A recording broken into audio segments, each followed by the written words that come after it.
Well, hello there, everybody. Welcome to SkyTour livestream for this wonderful August 6th, 2022.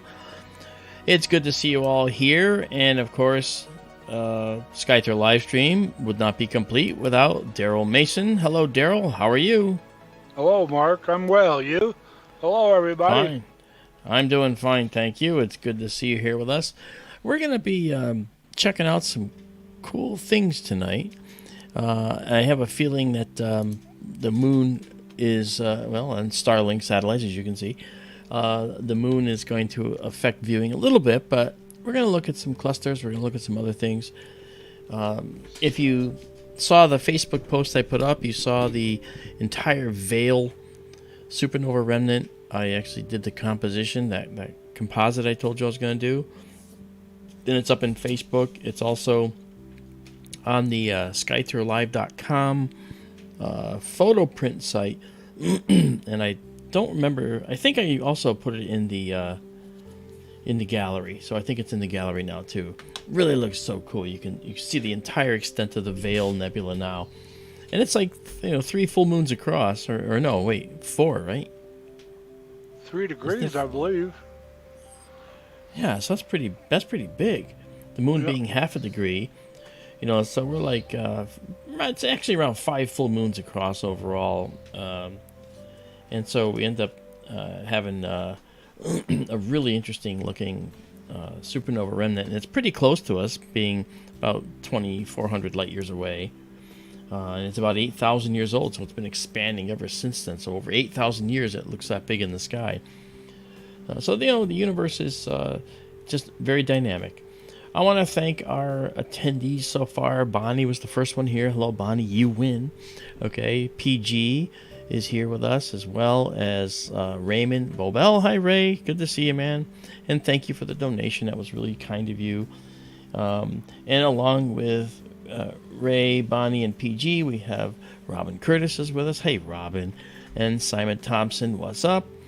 And we also have Papa Tom with us. It's nice to have you here, Tom. It's good to see you. Donald Kunzer is with us.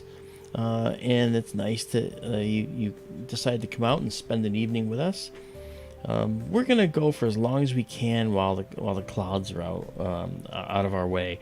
But they are heading toward us. Right now they're out in Holbrook and Safford and heading toward Globe. They're just passing through Show Low, Arizona right now. And they still have to get to the Phoenix location, and then they have to come further west to us if that's where they're going to go. But we'll let you know as we move forward. I want to say hi to John G, who's also here with us, and Cosmic Ray. How you doing, man?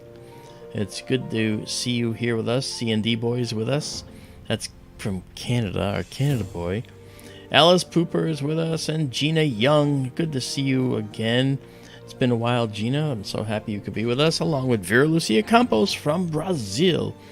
Okay, I love the representation from all these other countries. I just love it. Okay, and of course, Daryl, as you've probably already seen, Izabela's with us as well. I happen to know that Izabela hasn't gone to sleep yet, and the reason I know that is because I was giving her a tutorial, one-on-one tutorial in Skype, and we were talking and going through how we process photos, and I gave her my astronomy action set, which I wrote, which are little scripts within Photoshop that do certain things in clumps, so you can actually get a nebula to look beautiful initially, and then you can work on perfecting beyond that. There's lots of stuff, really cool stuff. Hey there, hi alpacas, good to see you. And Marianne Robb, you see that, Daryl? Marianne's here. I do see that. I do see her. Yeah, we're gonna have to get rid of her, see, because she wants to tase me all the time. And Rascally Rabbit, what's up? How you doing? Yeah, we do have a mod army here, don't we? But so it's good to see you. You may not see it right now, but I have Messier 4 in the view right here. This is Messier 4. It's a globular cluster. Antares is like right about over here. Okay, in fact, I could actually show you Antares if I head a little more west. Okay, you'll see Antares come into the picture here. Alright. So let's do that just to show you how far off it is.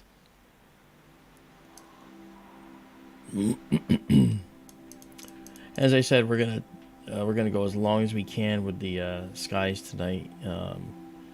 I'm not gonna sit back and just wait for the skies to be totally clear. We can't really do that, right? All right, let me just jump over in a chunk now.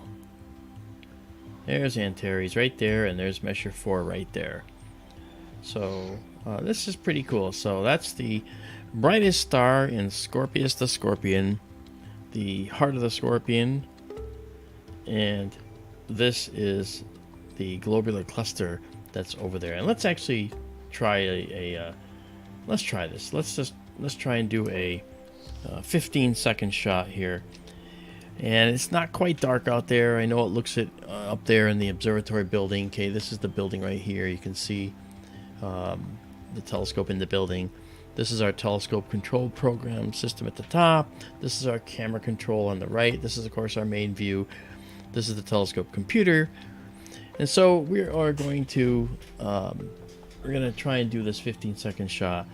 Hi, Alpacas says, me and my wife love your live streams. Thank you for doing this. Oh, man, you know what? That's so cool. Thank you. That's really nice. Where are you located, Hi, Alpacas? Let me know where you are.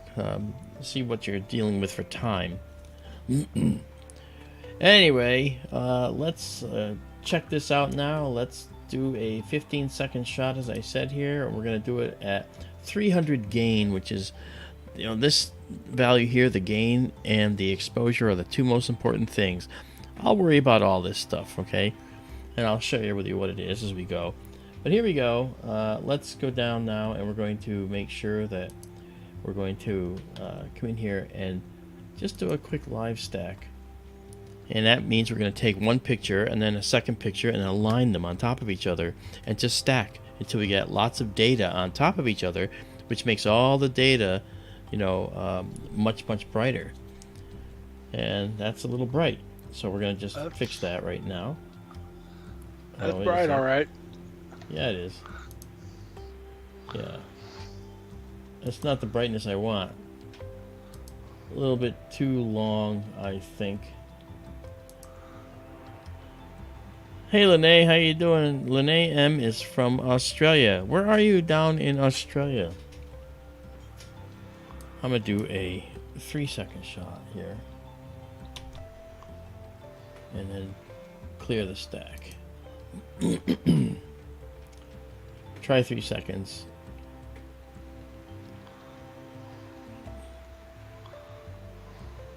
Okay, that's probably a little better. There we go. Well, as you can see Measure 4 is here. We're getting moonlight coming in here. Oh yeah, you know what? You can see that vertical line of stars already. Actually, quite easily. Look at that. That's the vertical line Daryl's talking about right there. Yep. Let's zoom in on that for a little bit just to show you what he's talking about.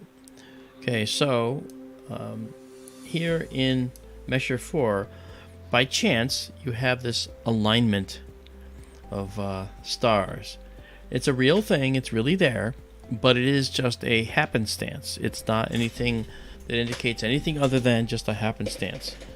Now, could we say that for sure? Well, no. I mean, there is the slightest of possibilities that it's an intelligently aligned globular cluster, but I severely doubt it. Okay, because we see lines of stars in a lot of places we look, and it's a 3D universe, so we could be looking at these stars.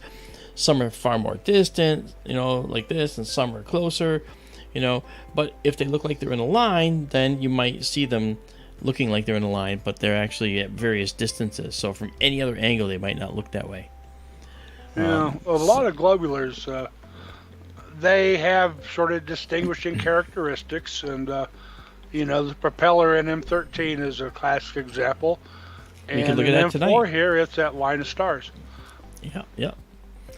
And Lene says she's in the southeast part. I assume you're female. I'm sorry if you're not. Is in the southeast part of Australia in the Capital Territory. That's wonderful. So my bucket list is Australia. It's definitely in my bucket list. Yeah. But Lene says originally from Seattle. Wow. Okay, that's pretty interesting. Well, she's from Seattle. That's pretty cool. You know, Seattle's rainy. I went there. We did a movie with Douglas Trumbull, a good friend of mine. He passed away, unfortunately, but he was an Academy Award winner. We did this movie that got rave reviews, and we showcased it out in Seattle, because they had one of the theaters left in the United States that could actually show this movie the way we had intended to when we made it. So I think it's pretty cool. And Lene says, gorgeous skies here. You should come and see the cosmos. Actually, this telescope I'm using here is 2,500 miles away from me. That telescope you see right up in the building there is actually out in Arizona, and I'm in Connecticut. So I'm like thousands of miles away, and I'm running it from here. So what that means is that I'm going to be able to run it remotely, right? Well, wherever I have a telescope in the world, I can run it remotely, and that's what this is all about. So this is remote astronomy at its best, okay? There's really no one else doing this. I've said that before, probably ad nauseum, so forgive me. But there's really no one else doing it just like we're doing it. Okay. So, this is a stack of 57 images so far. We have a bright, bright moon over to the right. And I guess just to be... I'm not going to save this because it's not a very good shot with the moon out, and it doesn't look characteristic. We're seeing a lot of coloration from the moon and from the fact that the sun has set, but it's not fully dark out there. So we'll clear this, and we'll cancel this stack and go back to our 1 second selection here. And this is sort of like our main selection. Then what I'll do is I actually enhance the view so we get a view like this. This is a 1 second interval. So as you look, it's sort of like looking at it with an image intensifier. We're actually intensifying the view so we can check things out and see them. All right, and that's what this is about. So now, in addition to all these areas on the screen, we also have one more, which is really nice, and that is our planetarium view.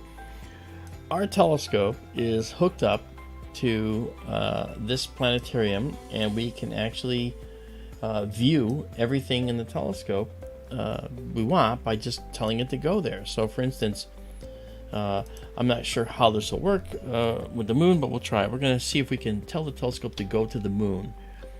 Go to the moon, telescope, and you'll see right above my head it says high precision slewing, and it's going to go to the moon, and it's going to be a little bit bright, but it's going to get to the moon by first going to a star.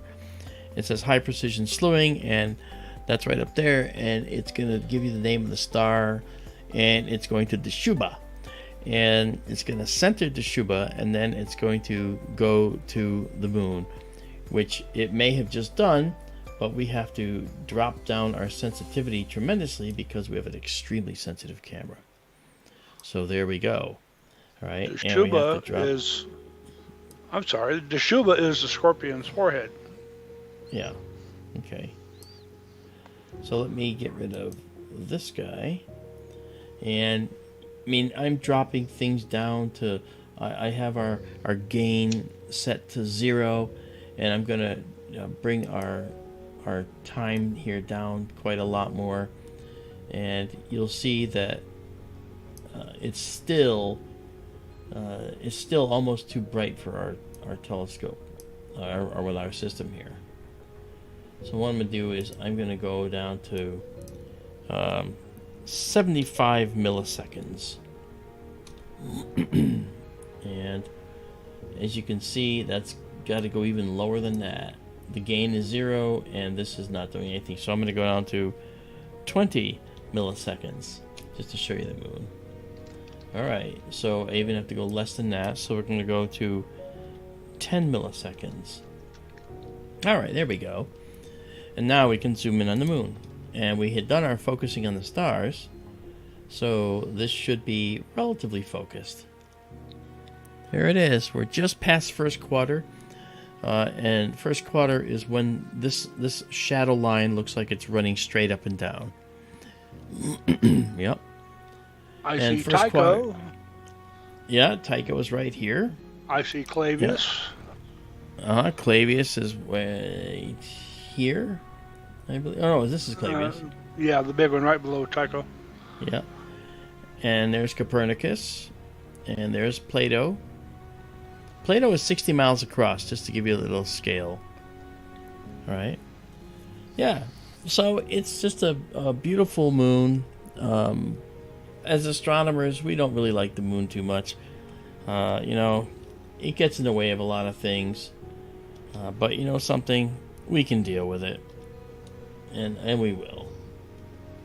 So let me just try to go down to 6 milliseconds here. It'll be a little fainter. There we go. So now we're not blowing anything out.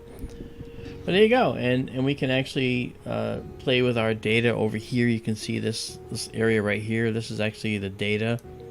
And I can just slide this over to kind of bring it up a little bit brighter. And if I go way brighter, okay, and I take a proper exposure, you'll be able to see the unlit side in Earth shine. That is the light reflecting off the Earth, reflecting back to the moon. And that's something that's really cool too. But that's our moon. That's not kind of... we're not really a moon streaming group, but if you want moon streaming, then P&K Space Imaging does that. I just talked to Keith tonight. He and Paul are doing it. And Donald Kunzer's right. TMA1 was, that was Tycho Moon Anomaly 1. And that's at Tycho, yeah. And that he's talking about... Anomaly. Sorry, thank you. Tycho Magnetic Anomaly 1. And that was in 2001 A Space Odyssey, which is probably one of the greatest classic movies ever made. Okay.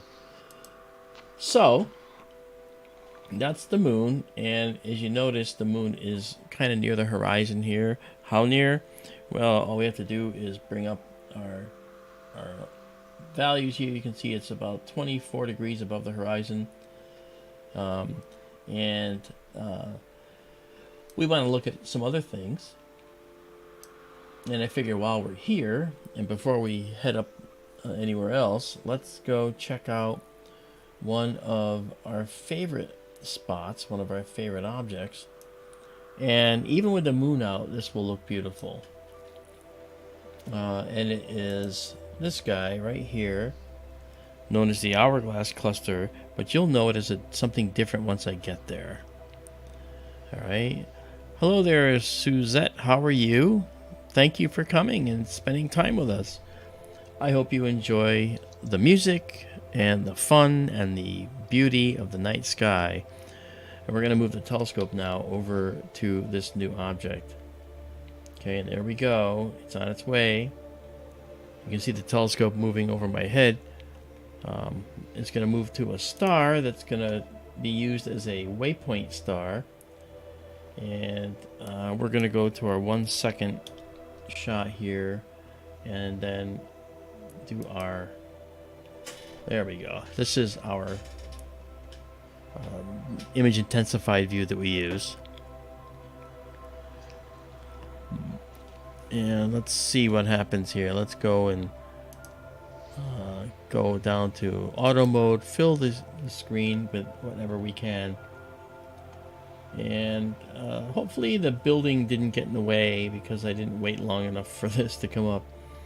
And so it may start searching and hunting for this. And if it does, we'll stop it and tell it not to continue the search.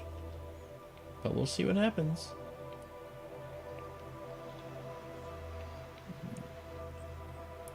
Yeah.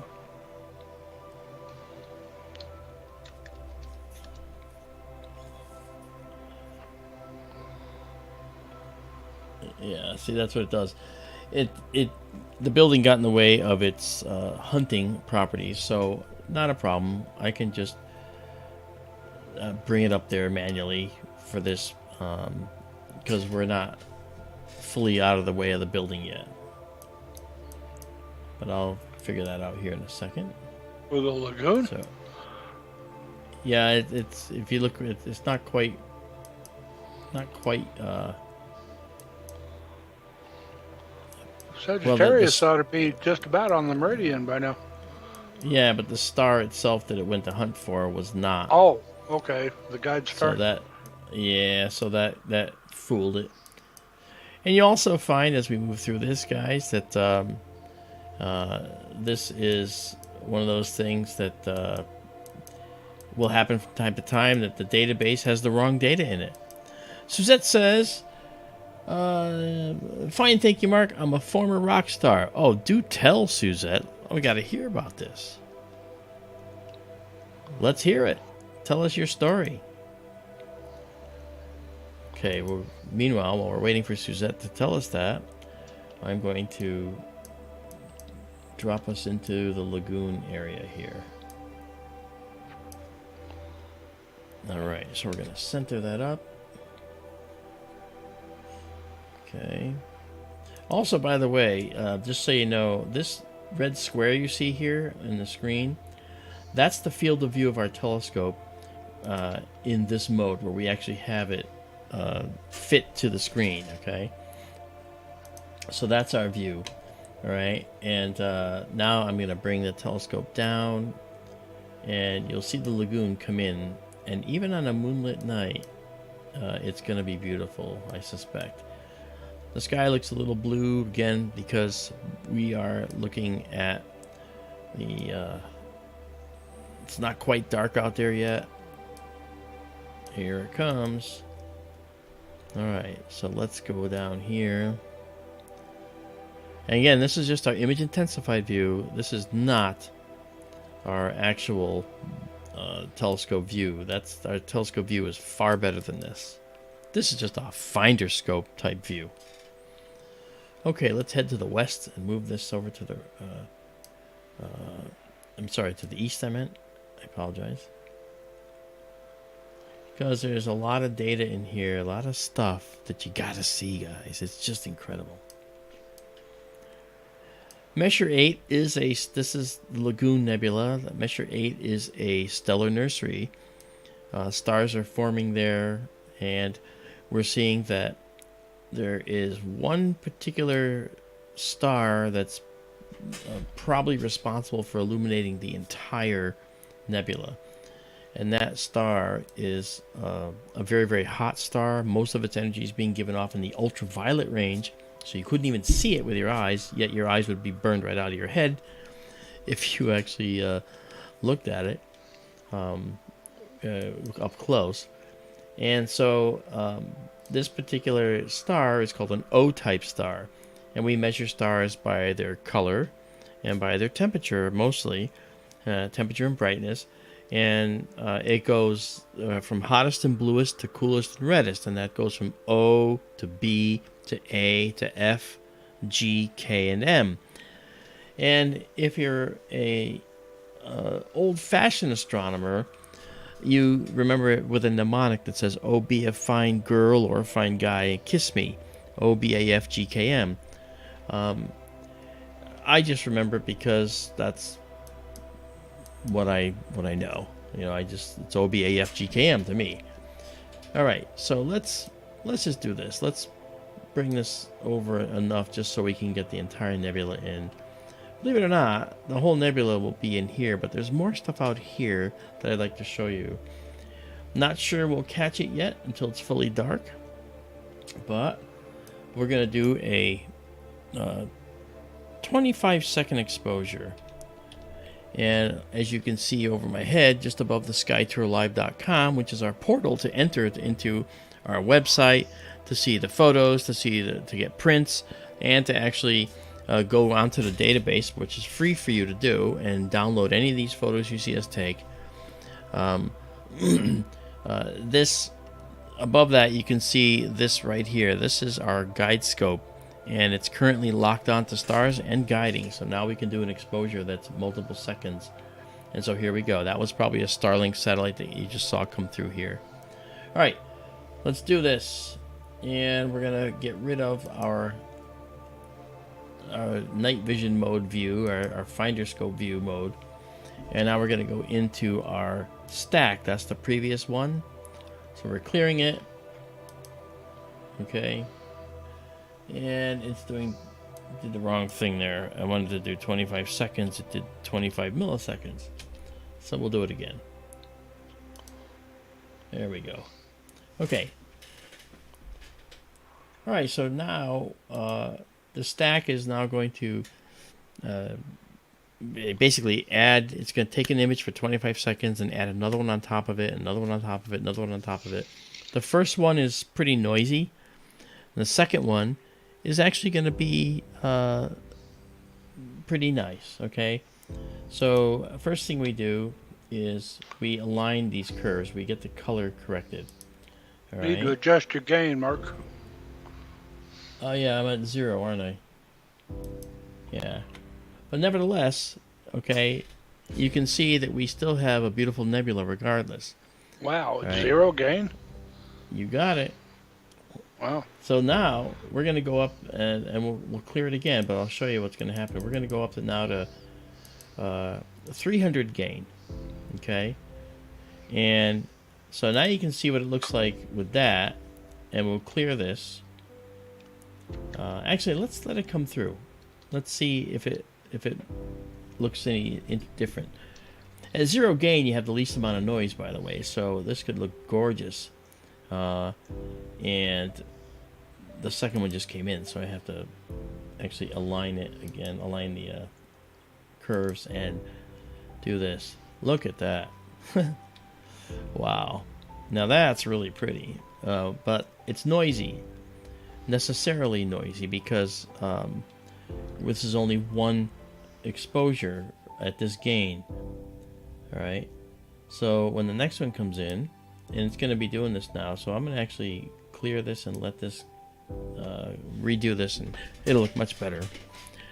This beautiful stellar nursery is absolutely the most beautiful nursery I think in the sky, besides the Orion Nebula, which is also a place where stars are being born. So we're going to see that now. So here comes this next one, and let's do some processing, really pull this out. Ah, look at that.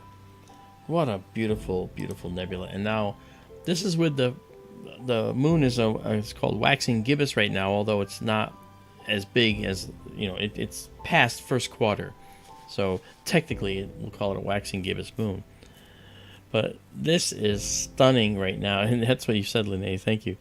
But we're also going to color correct so you see the colors like they should be, all right? So here I go. Okay, that's more like it. Now check out all the additional red nebulous gas that you see. Isn't that beautiful?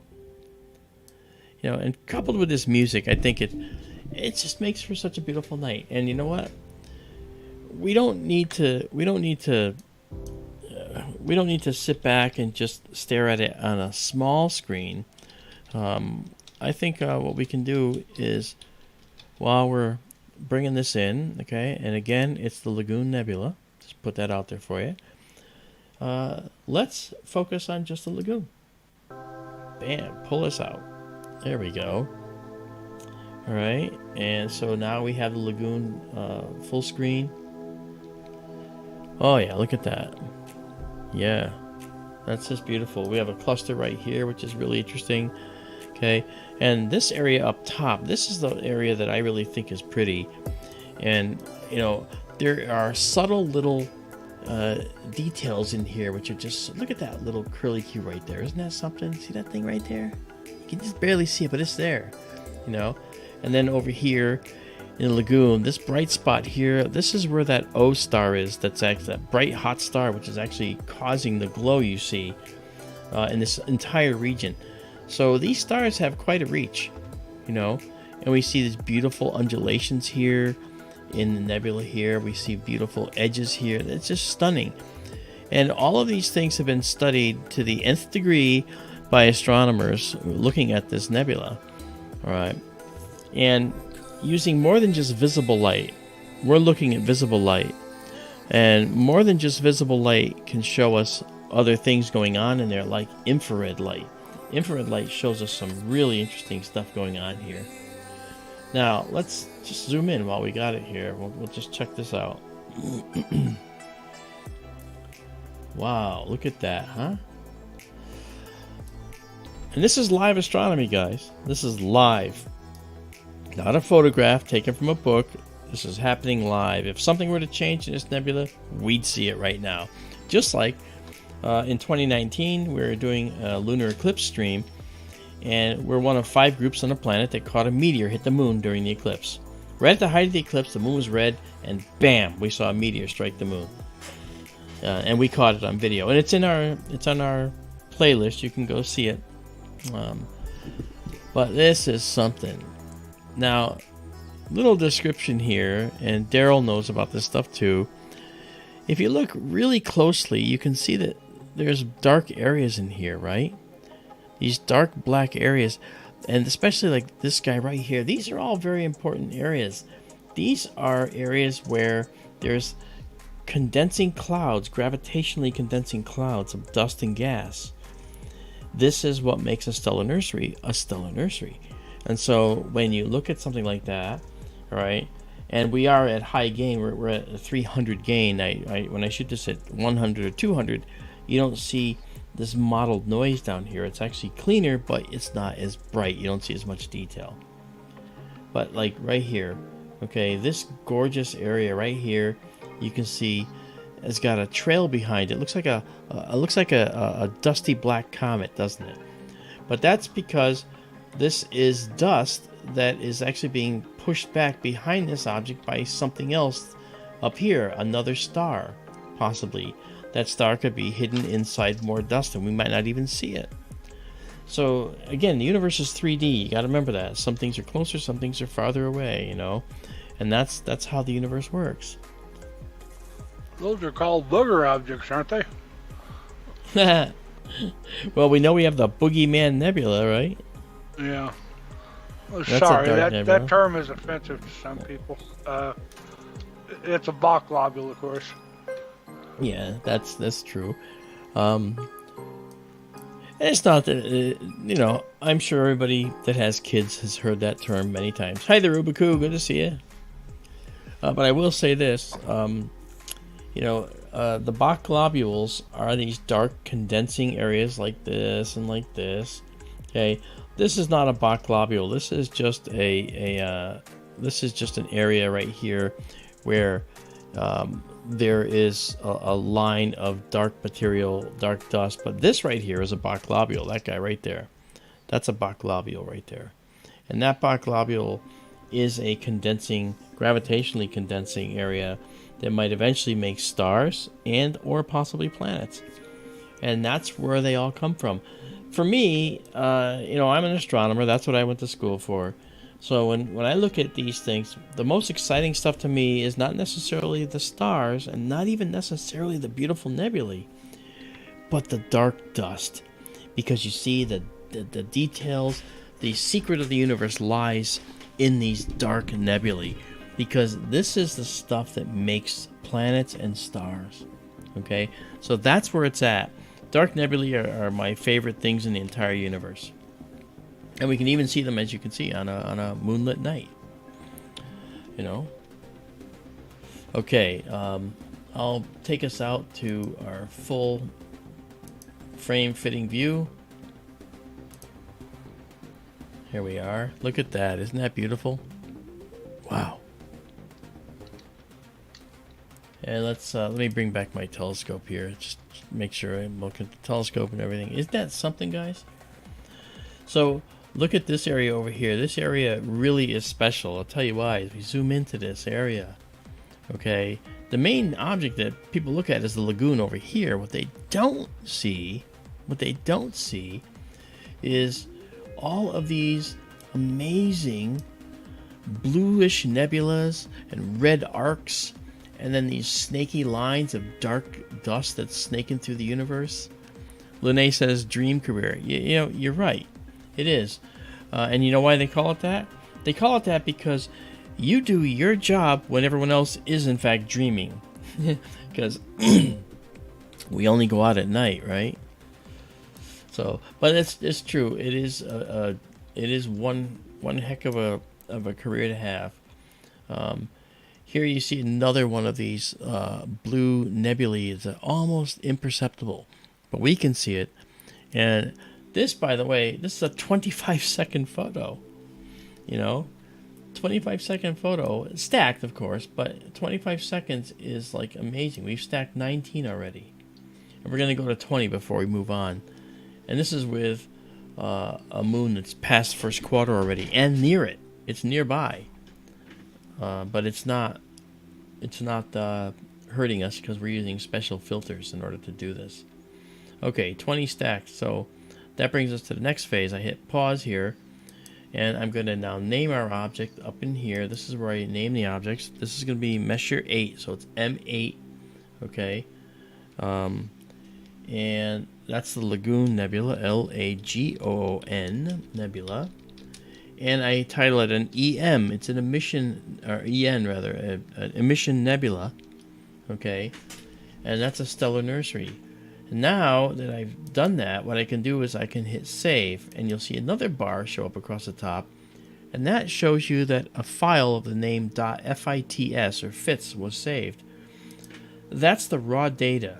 But if you want to see this file just like this, you can go see it on our database, and I'll save it exactly as seen. So now this image, just like you see it here, is now going up to our database.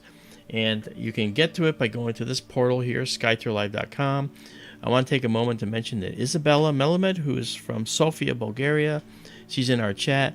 She is the person who generates all of our tables of contents after the stream's over. She goes through and systematically, methodically, and with extreme dedication creates the table of contents so you can just click on a spot in the video and go to the object of choice and see it.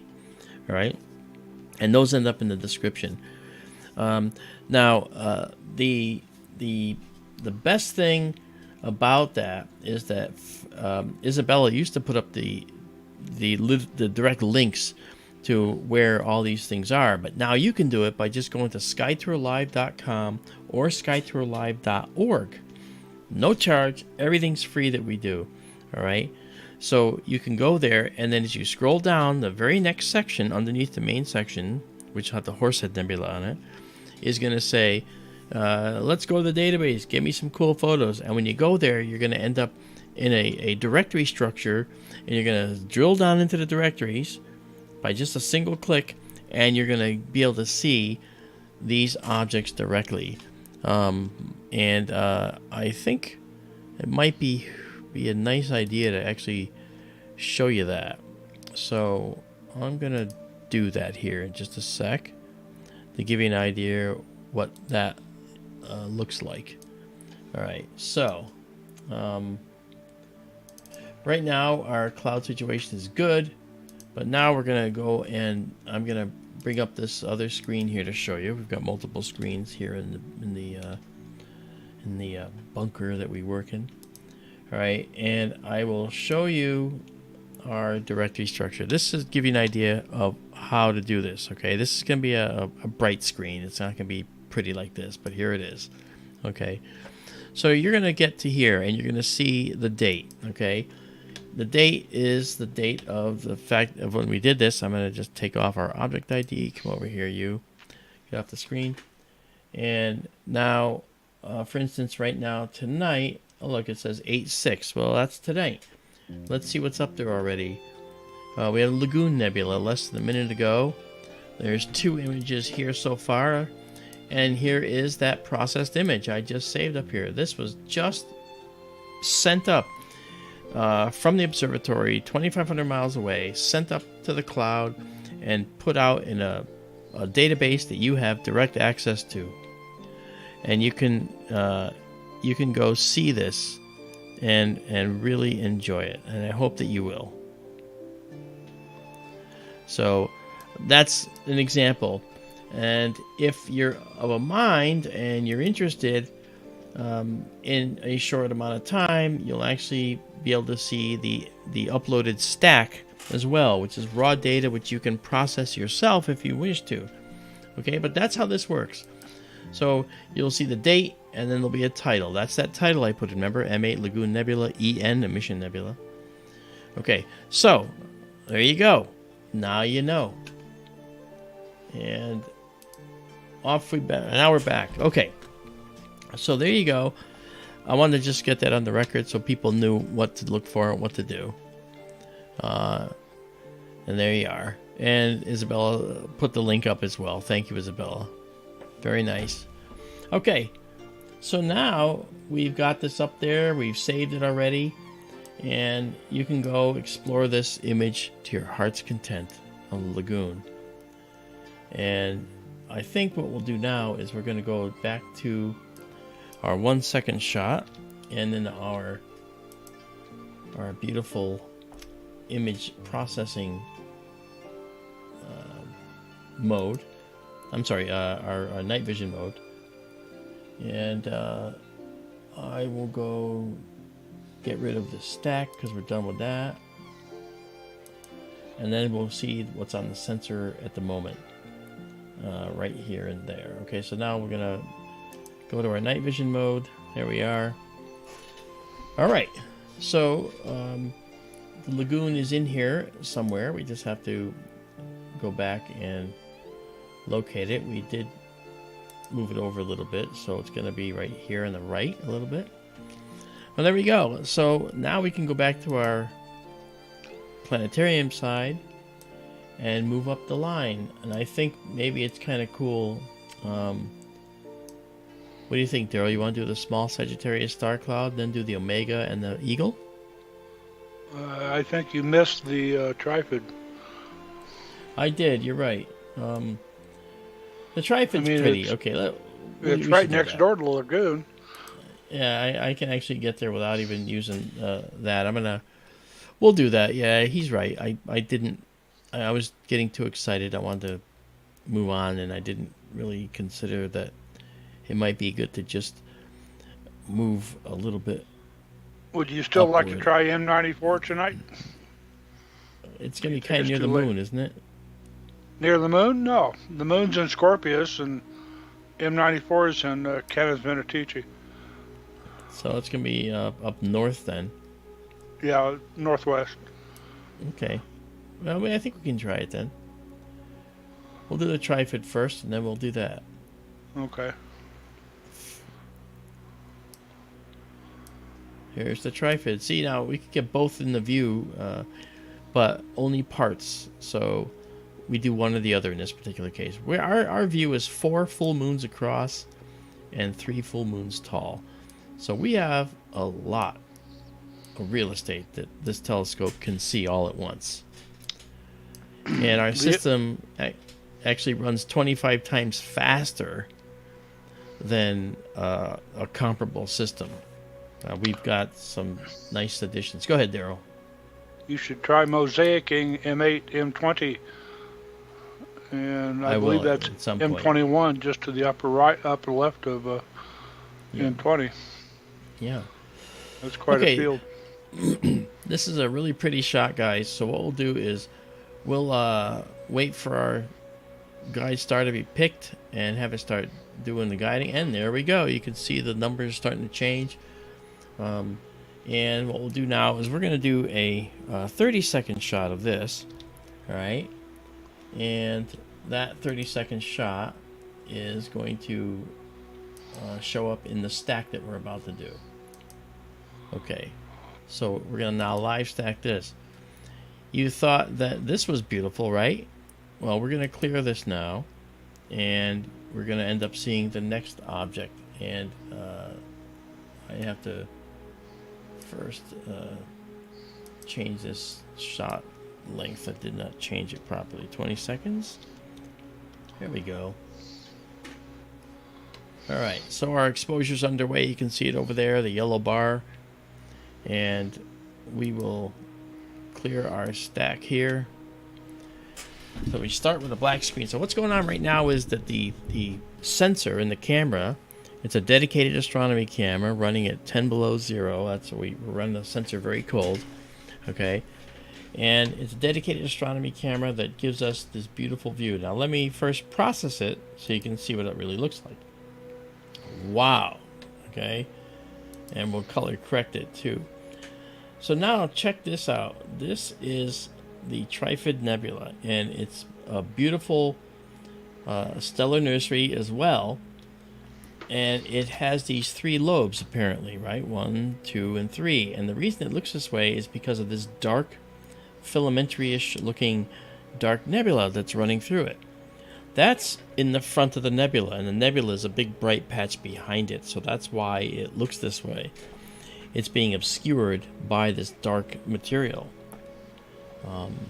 And this is a emission nebula. It's a stellar nursery where stars are being born, and above it is another type of nebula, which is the other major type of nebula that we see in the night sky, and that's a reflection nebula. So there's a hot young star in here, and that hot young star is sending out light, of course, and what's here is predominantly dust, and the dust in here is scattering the blue light from these hot young stars. And so when it does that, we see this blue cast nebula. Otherwise, it would look black, like this here. This is a black nebula, a dark nebula. Okay, and it sort of reaches into here as dark. And then the dust that's in it gets is scattering the light from the star, and so we actually see some of that. It's really pretty. And then the stellar nursery is ionized hydrogen, which is actually glowing because it's ionized. So it's pretty cool. Didn't we image M20 recently, and you actually picked up blue almost all the way around the red portion of the nebula? That's correct. We may not see it with the moon out, but I think we have to stack a little bit more. I'm starting to see some here. Yeah. But yes, we did do that. And let me explain what the curves are. This is the red, green, and blue curves. And when they're aligned together, we have our color aligned properly. But if we move this curve, this is the black curve. If I move it over, then the starlight gets subdued a little bit. And the whole image is being brightened a bit because we're including some of the lighter areas in the image now. And then if I come up the slope of this is our curve right here. We bring this up. The more we get up there, if I get right to the top, you'll see it's going to be really black. All right, and that it may look prettier, but it's not a good representation of what's really there because we're missing data because we've clipped off a lot of it. See, so if I bring this back a little bit, now we see other data, and as I was saying here, you can start to see additional data filling in here. This is, again, we now have 10 stacked images already, and you can see that. And now what we can do is take this middle one and we can push this in. This will help us brighten up the data we think is there. All right, so this is, I'm not going to leave it here, but you can see how there's more data all around this nebula, which is what Daryl was just talking about a few minutes ago. And it more blatantly points out how this is a dark nebula in front of stars behind it. Okay, but that middle range there really belongs a little bit more down here. And if we go down lower like this, you actually get to see more of the subtle detail in the nebula. So let's zoom in and show you what I mean. Okay, so there you see we have this subtle detail in the nebula. All right, that's very, very visible. Look at this little beautiful little balloon of material here, this cone of material here. This is really, really pretty. You know, and again, if we were to take our image and push a little more, we get to a certain point where we know we've reached the max, and that position is just about here. This is where we would be. And if we were to, you know, pull that in all the way, okay, now you can see all this beautiful detail. And it's just a small 20 to 30 second exposure, right? No, is it 20? Yeah, this is 20, not 30. So yeah. And this one is one known as Messier 20. And it's known as the Trifid Nebula for the reasons we talked about before. It looks like it's split 3 ways. right? So push that out for you to see. This is the Trifid Nebula right here. All right, just a stunning nebula, and just down below it here, as we talked about, right down there is the Lagoon Nebula. All right, so these two things are right near each other in space, but isn't that beautiful? It looks nice tonight, Daryl. It does. Yeah. Really nice. You'll notice all these stars, all the many stars. You'll see many of them are orange and reddish, aren't they? Well, there's a reason. This particular set of red stars in here could be red for a couple of reasons. The first one could be that they're inside a dark cloud. And just like when the sun is seen through a lot of dust, like after a volcanic eruption, the sun looks blood red. Well, for the same reason that we see these blue nebulae, dust, like we've said, scatters blue light. So what will happen is the red light from the star is all that's going to get out. You know, and so that's what we're seeing here. We're seeing only the red light from stars getting through the dark dust clouds from within which they're radiating out.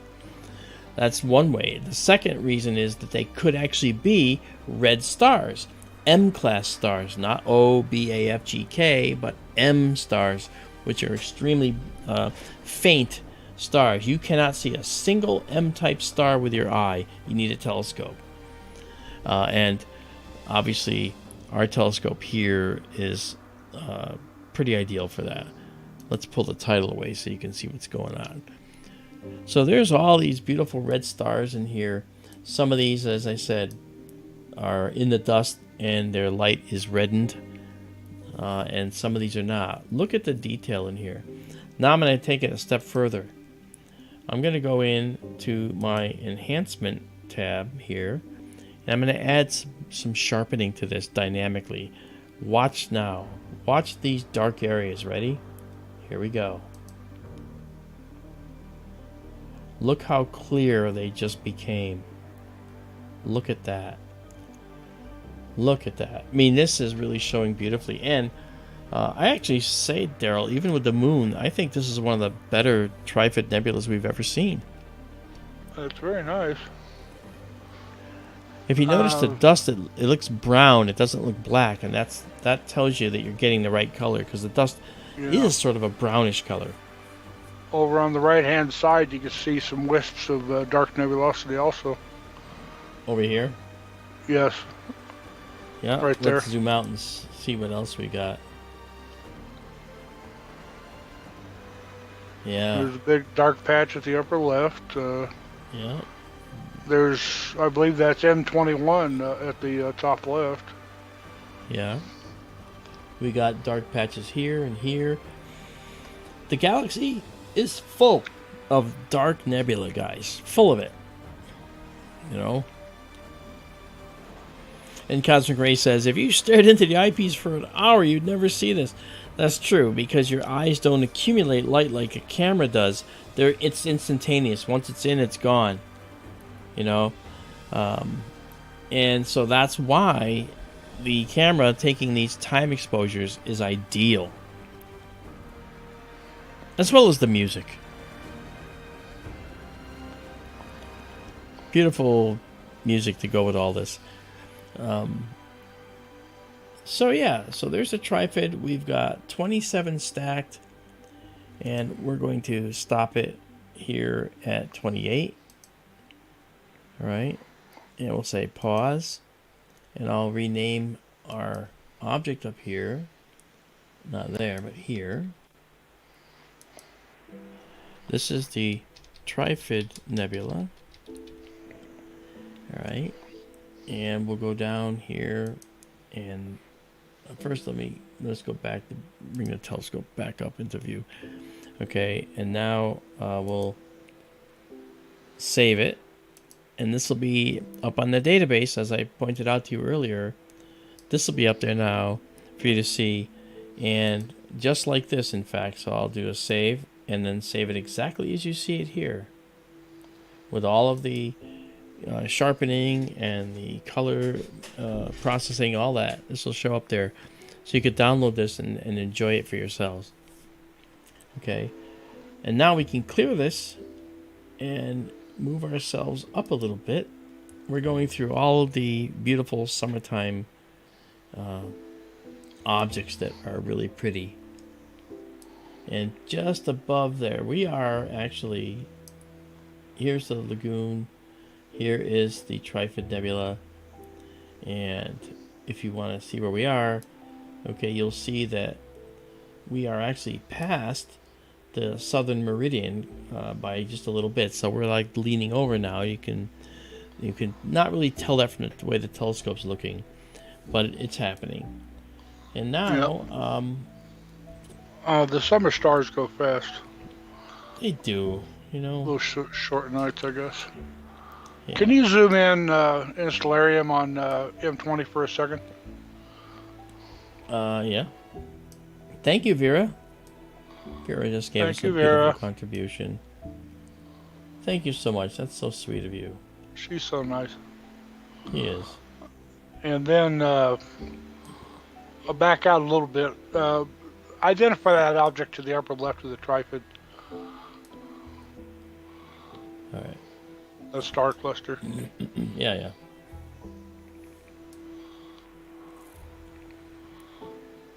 Yeah, I think that's M21. That's called Webb's Cross. M21 indeed. Yep. Okay. Yeah. It's a nice open cluster. It is. And we if you want to stay in the Milky Way, you roll over to the east a little bit. M22 is easy to see. Yeah, we can probably do M22 as well. That's a brilliant cluster. And we're here. Alright, so let's do that. We'll do Measure 22.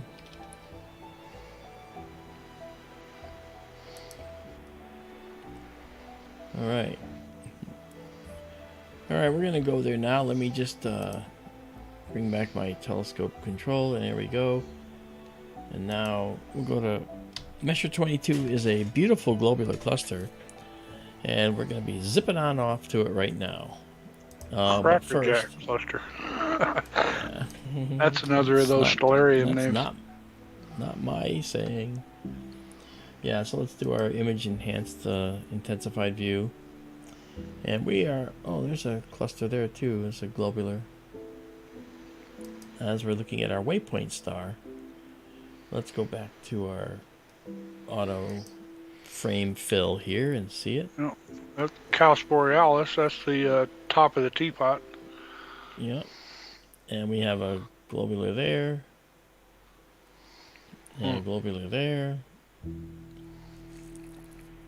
And then we have this globular right here, which we're getting to.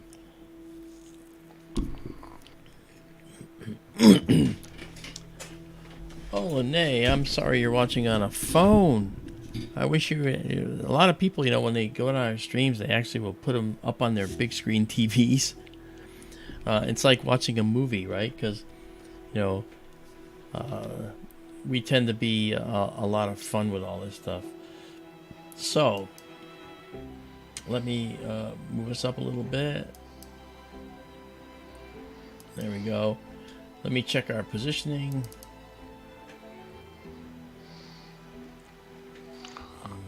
Cosmic ray. There are galaxies in this part of the sky.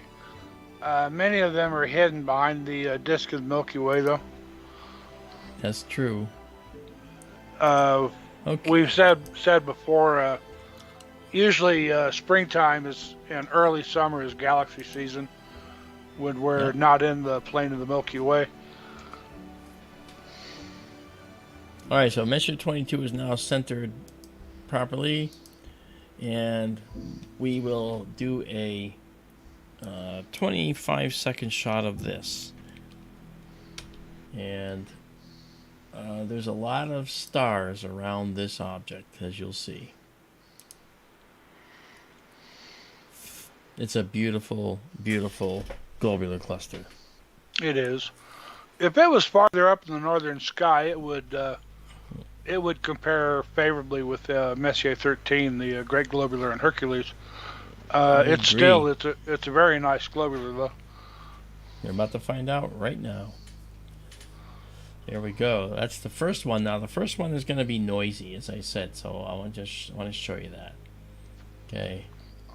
Oh, we also weren't tracking quite right, so I'm gonna kill this and hope that the next one that comes in will be better tracked. You haven't I run a probably focus tonight yet, have you? I did before I started. Oh, okay. Okay, there we go.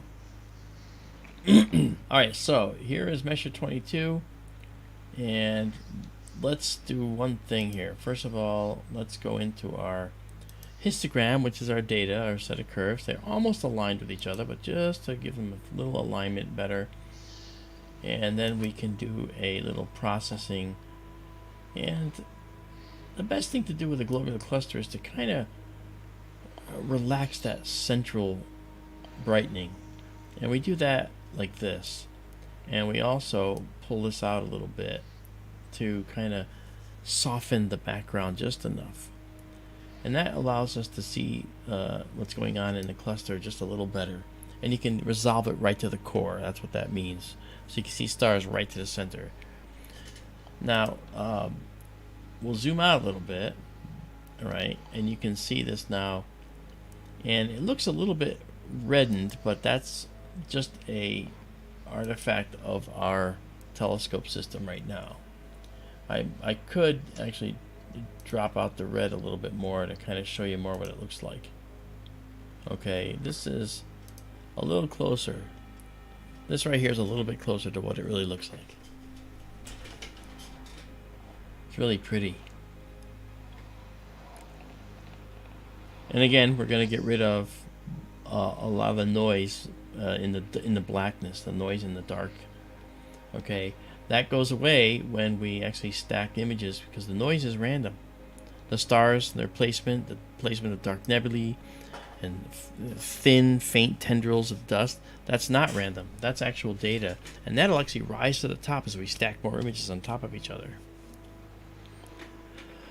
Izabela says, oh, globular cluster, why I love the globular cluster so much, she asks. I don't know.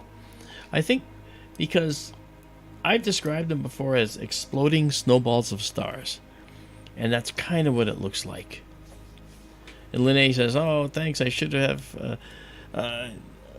should we have an 86-inch big screen downstairs? Oh, yeah. That's a perfect place for them. That's on these large screens. Because it really does hold, it really does hold well. Because our sensor is very, very good. And this is only 82% zoomed in. And this is a 100% right here. This is the native sensor size. And obviously if I go down to what we have like auto, that fills the frame, you can see how small it is. That's the whole frame of the camera fitting on the screen. All right, so when we zoom in, you know, we're zooming into this in a huge way. Okay, this is 89%, this is 105, there's 100%. So you know, it gives us the ability to see things, and literally it supports zooming in quite a bit, which is really nice. Okay. I forget who I'll it was. too. We've said this before.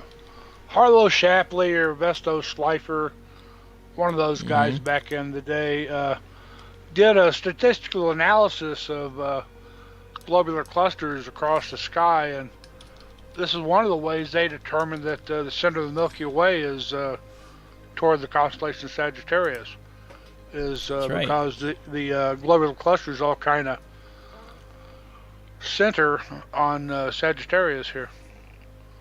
This is just above the teapot in Sagittarius.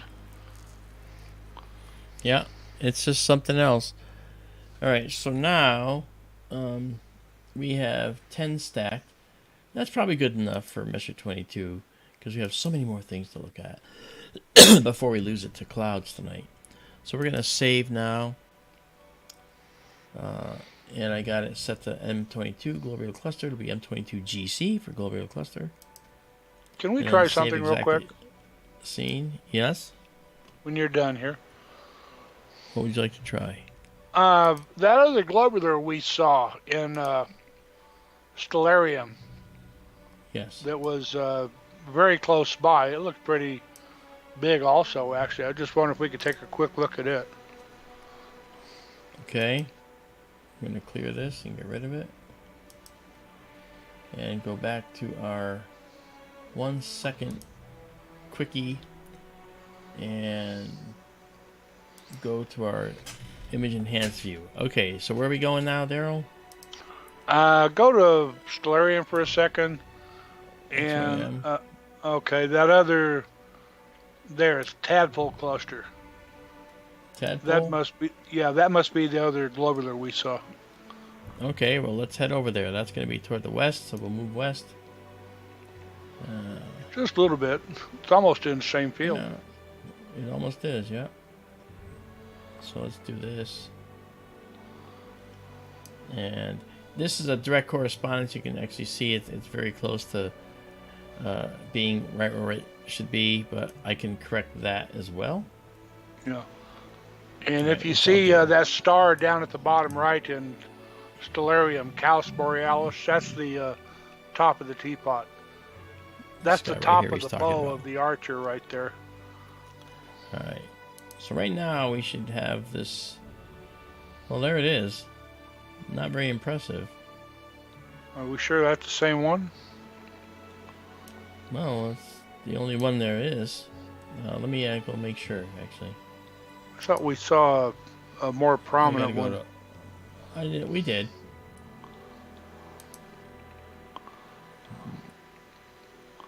Oh, there goes a satellite.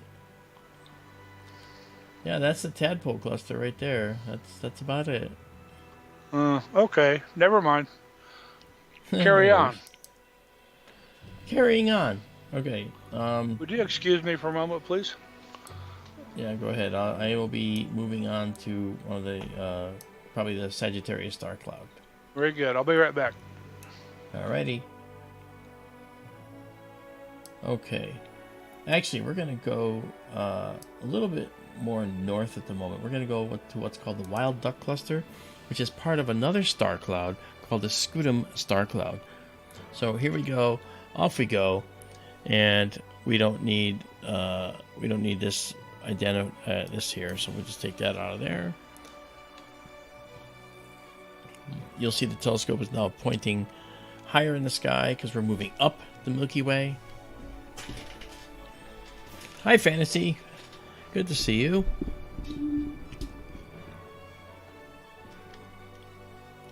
Cosmic Ray says, no spikes on the stars because no struts holding the imager. That's correct, but you know what? There's actually... this telescope is very different from others. The camera's on the front of the telescope. It's sticking off the front. So the light's going down around the camera, down to the mirror, and then back up through a lens system to go to the camera. It's an odd design. So we do have, not struts, but we have wires holding the camera. It's pretty odd. Okay, so now when we come here now, this beautiful cluster here looks like a globular cluster, but it's not. It's actually an open cluster. That is to say, a cluster that's open and full of stars, okay? Now let's move a little bit to the west on this, which means we're going to move the view to the right, okay? Because I'd like to show you this in addition to this whole area here. This is the Scutum star cloud, and I'll move us down just a little to show you this. All right, because there's some neat stuff here. Okay, so we're gonna wait for our we have to wait. It's about 11-second wait. You can see some dark nebula in here too already, and that's just in our image intensified view. But we're gonna take and do a 30-second shot here, and we are now guiding, so I can do it. Here we go, and we're underway, and I will remove our image intensified view and take us to our live stack. Okay. And by the way, thank you guys for coming along. Hello, Kathy Prunasek is here. That's nice to see you. Okay. And we're 5, 4, 3, 2, 1, 0. And pow. There is our beautiful scutum star cloud with the cluster. But let's process and show a little bit more of what we're really looking at. Look at that. Talk about stars, huh? Those are all stars. Or better yet, say it this way. My friend Lee Spiegel, who is a former Huffington Post reporter and news desk anchor, I was talking to him today. He loves looking at the stuff we do because he looks at it and says, you know, I look at these and he goes, these are all not just stars, but they're all potential suns, like our sun, meaning they could have planets. And he's not wrong. Most stars we see seem to have planets. So every star you see in this view, every one of these, you're looking at hundreds and hundreds, probably thousands of stars just in this view. With our telescope, you're definitely seeing many thousands of stars. And it's possible that they all have suns that are populated with stars. I'm sorry, populated with planets around them. It's very possible.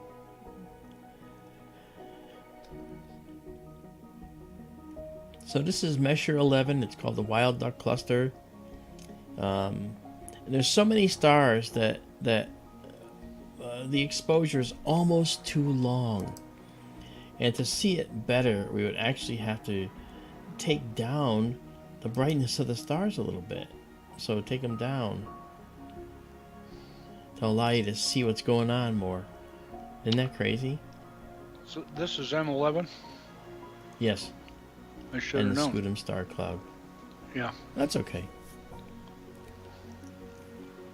We're just going to do a few of these. We're not going to do too many of them. But we will save M11 here.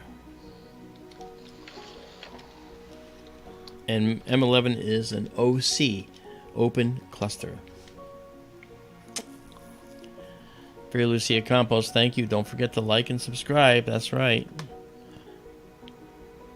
That's right. Okay. And if you need to see that, here you go.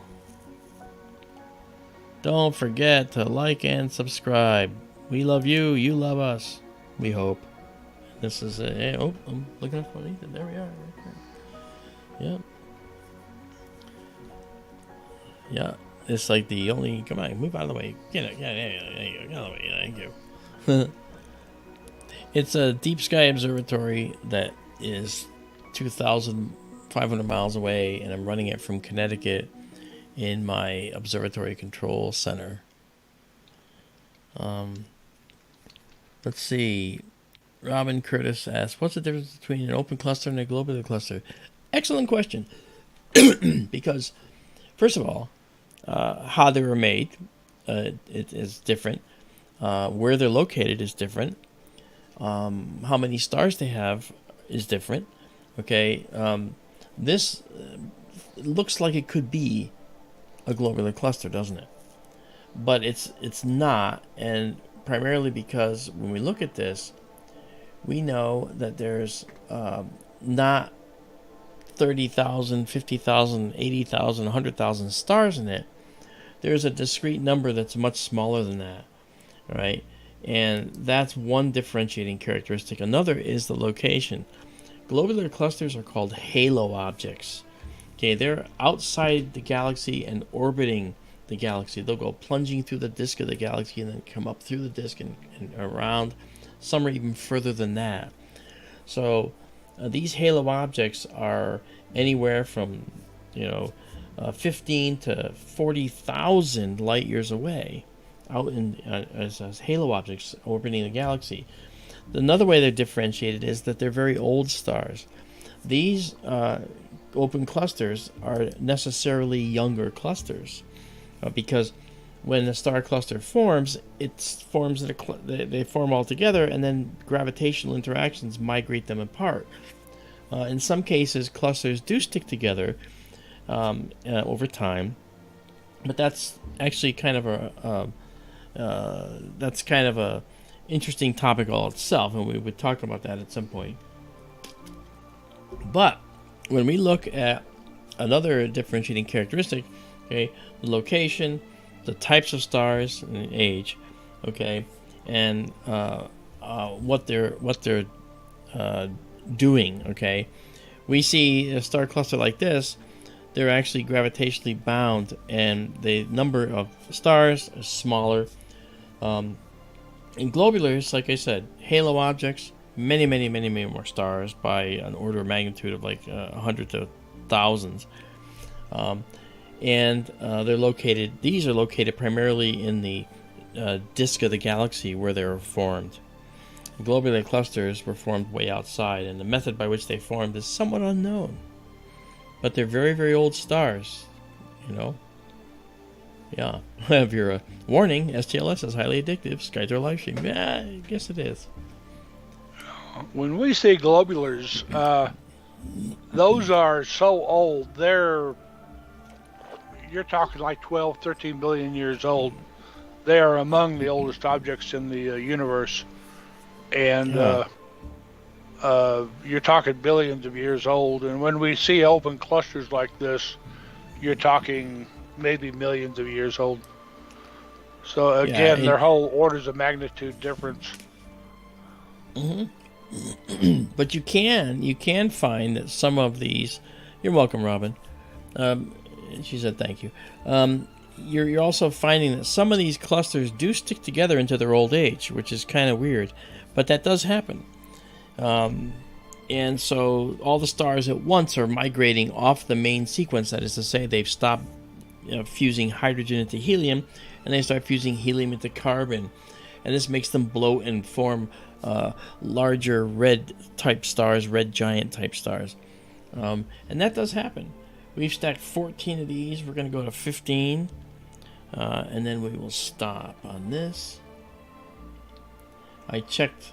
So there's the Scutum star cloud. You can see it's so populated with stars that you can't even see the individual stars beyond them. They look like a nebula, and that's actually a star cloud. Okay, so this is Messier 11 open cluster, and we're going to pause it here, save it, and then save it exactly as seen. Okay, and that'll be shipped up now to the cloud and thus to your desks in a few seconds. I think that's like the coolest thing we did, is to actually make these things available in just a few seconds via the cloud. I think that's the coolest thing that we do, because it makes it so much easier. Alright, and we're improving all the time. We're changing our systems and improving our systems all the time. Alright, speaking of that, while I'm here, let's go do one thing. I'm going to jump into... We also have an all-sky camera, which I'm going to start up now. And the all-sky camera is going to show us... it's going to be a 15-second shot, and the moon will be in it probably. But we're going to do one acquisition and show what the all-sky camera can see right now. We're going to look for any clouds. That's what I'm looking for in particular.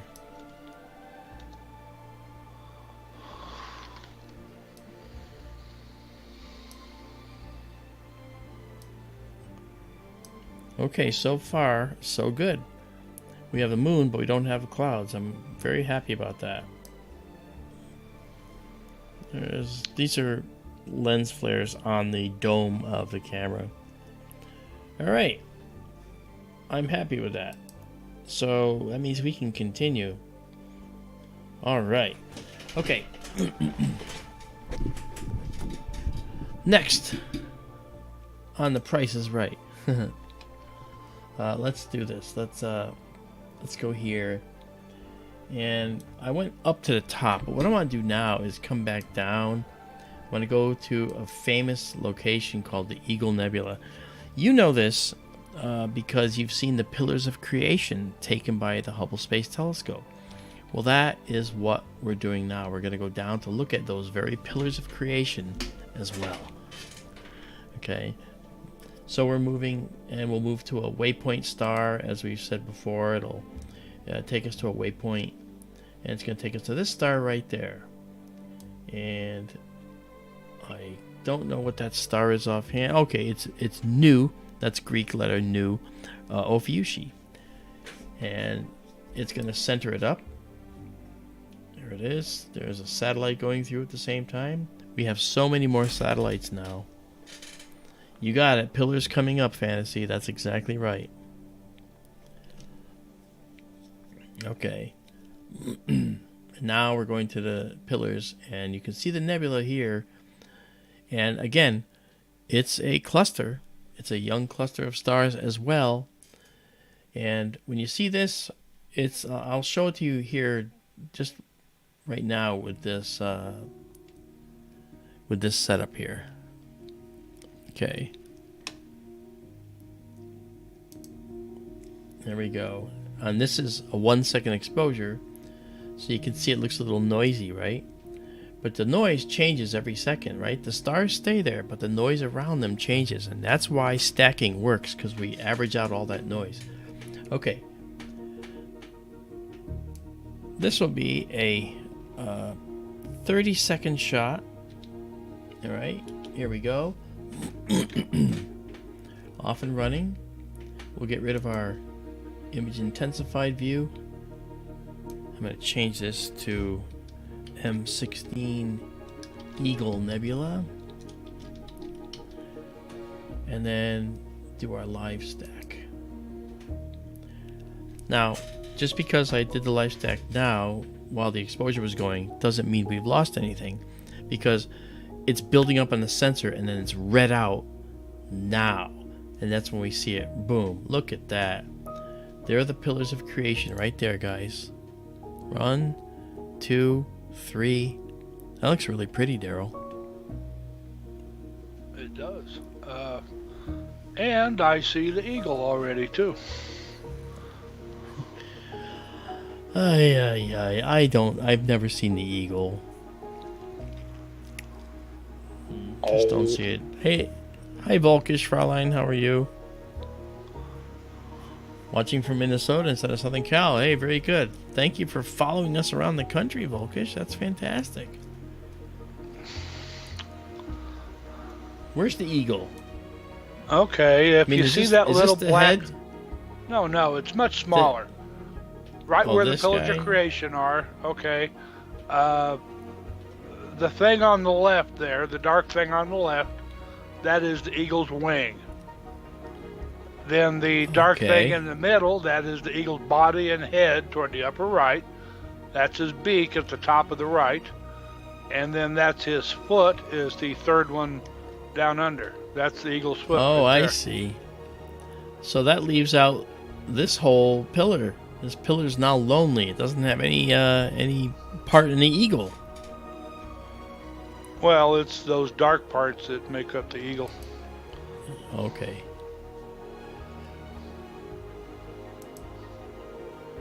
Okay. Folks, well, do you all see the eagle as I describe it? Let me back us out of here a little bit. Yeah, let's find out. Okay, let me...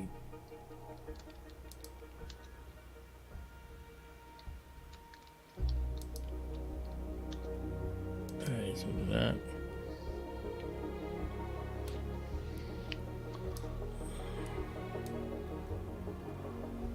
There we go. Look at all the detail in here, guys. You want to see a duck? You want to see a duck? Just wait till we go to the Omega Nebula. That's right. The duck I always decoy think nebula. of it as the duck decoy. Let me back out and show people where we are actually. So this is the Eagle Nebula right here, guys. It's the place that the Hubble Space Telescope took images of this beautiful set of pillars here. And let's zoom way in and see if we can actually isolate the pillars for you. You know what? I am going to take a moment and do a refocus, because I can tell that we're slightly in what's called soft focus. We're going to change that right now. Okay.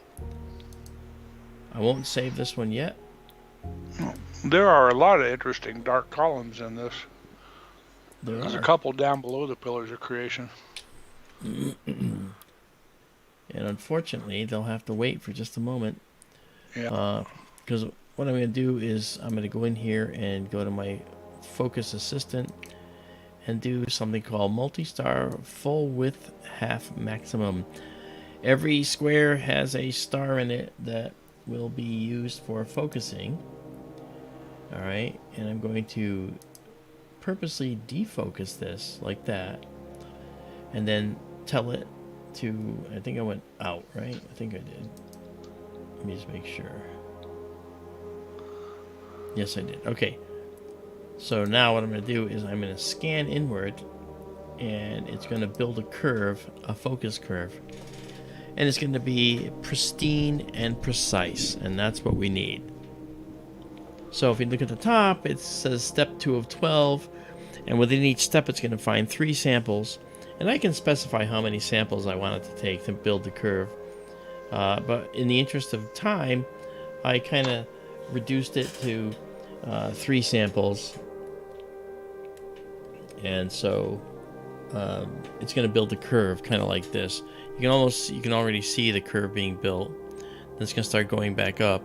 So it's going to have gone down into focus and then come back out of focus, and then I'll tell it to go back toward the perfect focus in just a few seconds. There's the curve, and there's our best focus point right here. Nice. Can I say something while we see this view? Yeah.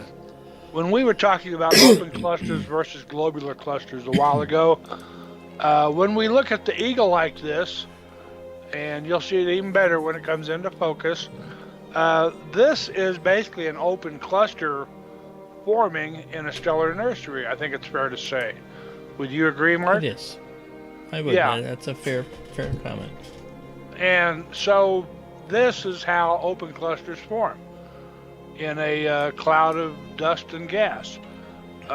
They'll hang together for a few million years, and they'll drift apart. Globular clusters are much older. They're billions of years old. They formed very early in the universe. One theory says that they're actually they may be the seeds of what the galaxies became, or that some are maybe the cores of old galaxies that were disassembled, like by our Milky Way, and they're what's left. And where you see open clusters like this, you may be talking hundreds of stars. When you see globular clusters, you're talking thousands, 50,000, hundreds of thousands. Even Omega Centauri has like 4 million stars in it for globular clusters. Yeah, Omega Centauri is a globular cluster. Guys, I don't know if you knew that, but that's what it is. Yeah.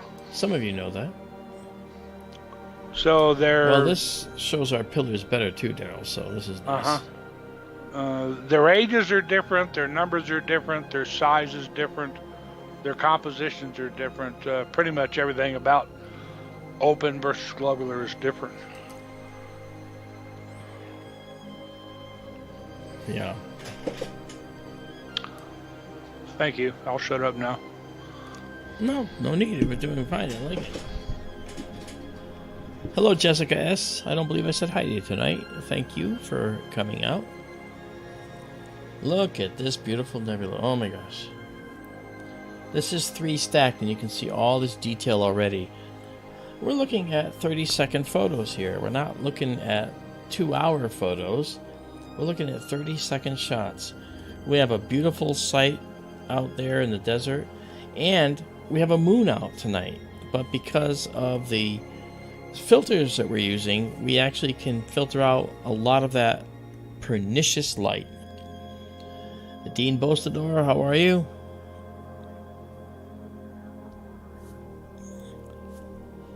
Why is fantasy making you feel old? What'd you do, fantasy? Come on. Be nice to Dean. Chantel, how you doing? Good to see you. Chantal, the redness comes from, that's emission radiation put off by hydrogen gas. It's called hydrogen alpha. It gives off of a characteristic reddish glow.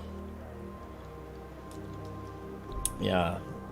It's a result of the fact that this whole area is bathed in hydrogen gas. So when the hot light, the ultraviolet light, hits the hydrogen atom, the electron jumps off the atom, and when it comes back to the atom, as it enters the atom again, it gives off light.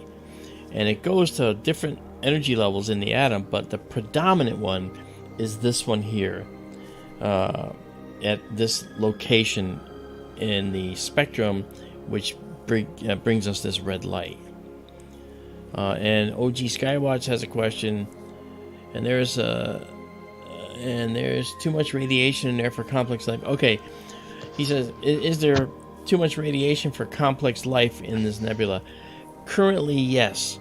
The UV component is what's causing the hydrogen atoms to glow.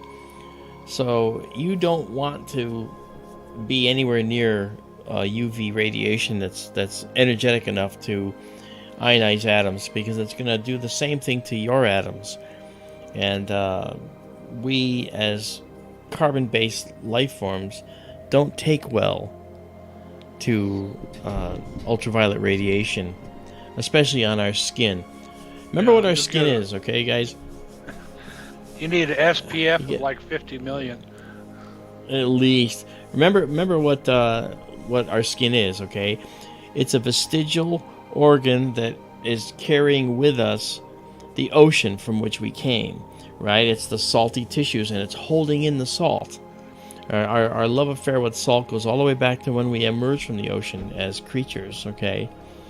And so, oh, this is beautiful. So when we actually look at our bodies, we evolved for life on a planet. We didn't evolve for life in a nebula like this, okay? This is, I gotta say right now, this is by far the best Eagle Nebula we have ever taken. It's absolutely beautiful. So much detail in here, Daryl. Yes, there is. And as I alluded to before you did your focus run, some of the other pillars down under the Eagle there, a lot of detail in them too. Down here. And the dark nebulosity up toward the top. Look at this, guys. See this guy right here? This is a gravitationally condensing blob in this nebula. Now, at the distance of this nebula, that could be in the order of a light year, maybe a little less in size. And so that is a really interesting blob, because you can see it's got a reddish top on it where hydrogen gas is being ionized, but then it's black dust inside. And I think that is really, really beautiful. Yeah. Lots of detail. These things will all get a look by the Webb telescope in their turn when the time comes. And the Webb will help us see inside these black blobs. Just like they'll help us see Sagittarius A star behind all the dark dust toward the center of the Milky Way. We'll be looking into all these things. Yeah, we'll be able to see that supermassive black hole. Actually, the supermassive black hole in the center of our galaxy is going to be imaged by the Event Horizon telescope, as it has been. But James Webb is going to look at it as well, as Daryl pointed out. And we'll see what's there. It's going to see in the infrared, though. It doesn't see in visible light. We're seeing in the visible light. That's what we're doing right now. Look at that stuff. You can almost see this in 3D, Daryl. It's a little 3D blob. You know, just stunning. This is gorgeous. And that was at 140%, and now this right here, this is the full size in our sensor.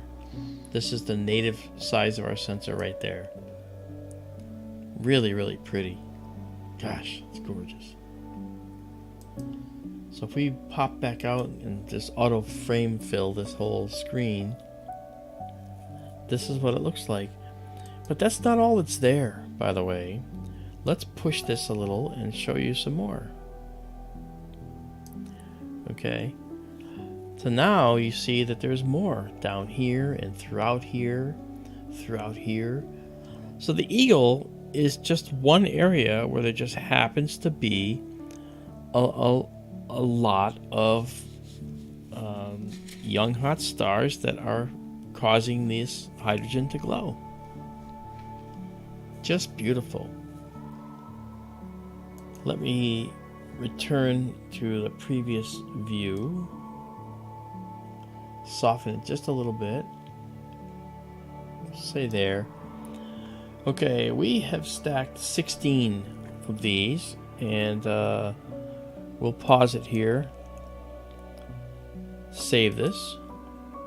And that's now heading up to the server and save exactly as seen, and it will be under M16 Eagle Nebula. Alright. Just gorgeous. My gosh. Wow. Nicely done. I don't even like hitting clear, but I know I need to because we got to move on to the next object. And then we'll go in here and go back to our 1 second image night vision shot here. Okay. And now we go to the Omega Nebula, which is the next one in this long list of amazing places and amazing objects. And for this one,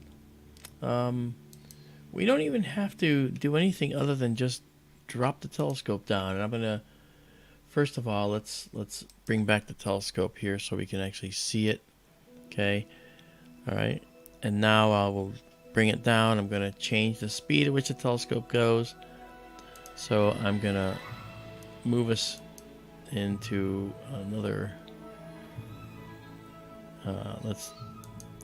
Here we go. Our speed here. We're going to change to not the fastest, but just 3 degrees per second. There goes a satellite. Good thing we didn't have it when we were doing our exposure. Ah, yes. Okay. All right. So now we'll come back with our planetarium, bring that up, and you can see that we just have to go down just a little bit south. That's what we're going to do. Oops, that went too far. But the Milky Way is so full of amazing stuff. Let's just go here. All right, here we go. 0.5 degree per second should be a little better. All right, now we're coming up to another nebula, which is very interesting. Here it is. It's called the Omega Nebula, and it's and I'm going to say it this way, it's a potentially former star-forming region. There's a possibility that all the stars that could form there have already formed.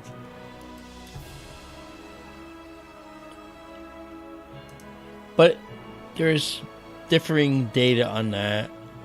Okay, so let's go down to our slow speed again. Bring it down. I meant the other down. Okay.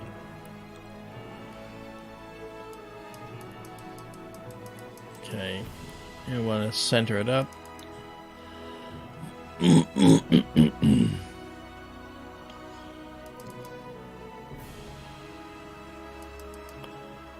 move east a little bit.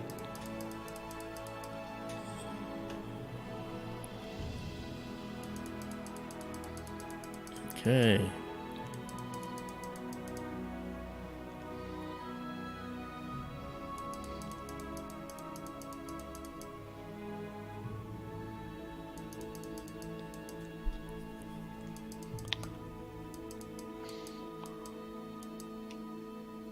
Go ahead, Daryl. I'm sorry. No, go ahead. I said go ahead. I knew you wanted to say something. This is the one, you may see it already. It'll show better when we start doing a time exposure. To me, it always looks like a duck decoy lying on its back. Yeah, this is the head. That bright check mark shape. That's the head. And the bottom. neck, and then the bottom right there. That's kind of interesting. I like that. Okay. Okay, so here we go. So now what we're going to do is we'll just pre-zoom in on this a little bit because I know that what we're going to see is pretty much confined to about this region. All right. Now what we'll do is we're going to do 35 seconds here. There's some faint stuff I'd like to show you. So we are doing our guiding, and we'll pull off of this, go into our live stack again. Okay, now the sensor is building up, and then we will read it off, and that's what we'll see. Thank you, Izabela. That's true. Kathy Pernisek has to go. You know what? I'm sorry, but you know what? It is late. In the summer, we have to start later. Okay, there's the Omega. And I have to check to make sure that we're good here. Because sometimes the first image is a little rough because we don't have perfect alignment or perfect guiding. And this is one of those. So we'll clear it just in time for the next one to read out. Wind going on? I'm not sure if it's wind or because right now this is a good one. See? Okay. Didn't look like wind. It looked like the telescope not fully ready with the guider, but that's okay.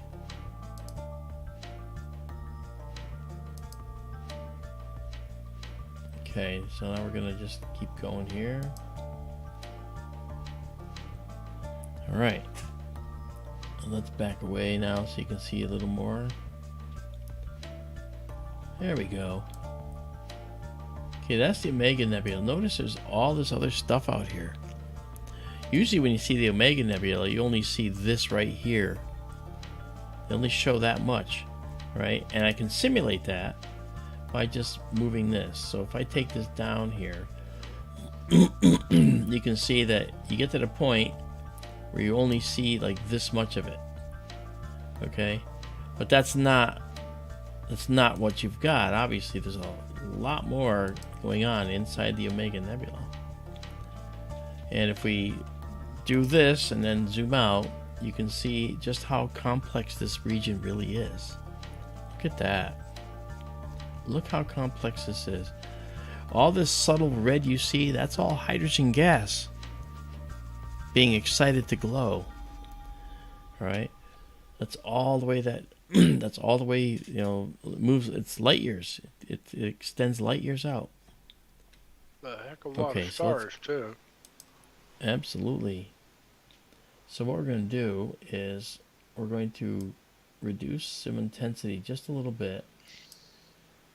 And you'll notice that we've already blown this center part out.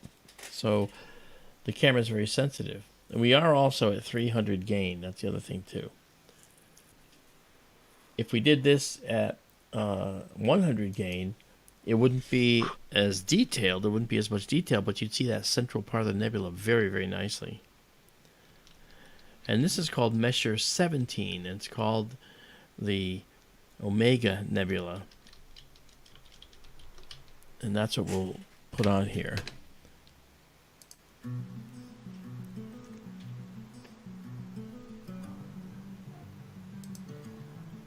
Okay. Yep, and we've stacked 5, and we're waiting to stack more to alleviate the noise that we see, and that happens very nicely.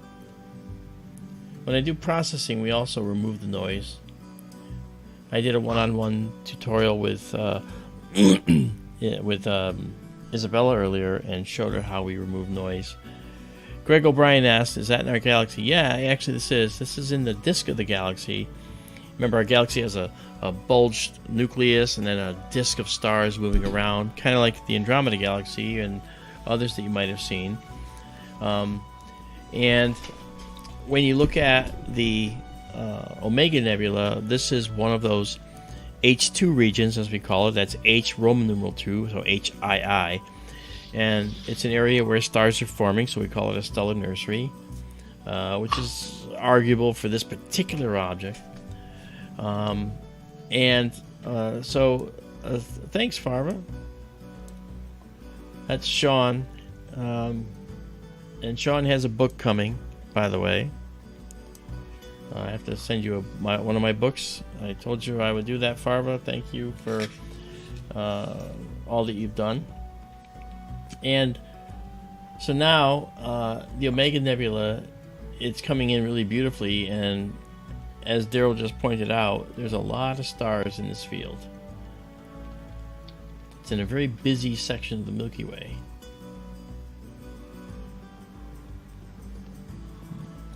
Is M94 in a favorable location?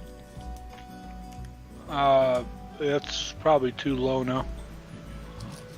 Is you it? Can try it if you want, or go see where it is in Stellarium if you like. It's probably too low. Hey, Film Score Freak, welcome back. Good to see you. Okay, let's find out.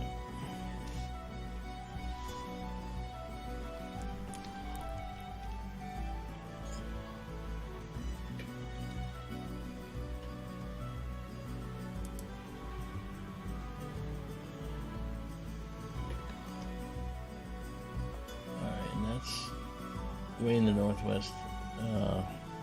Yeah, it's getting pretty low. Yeah, you can try it if you want, but you're not very high up.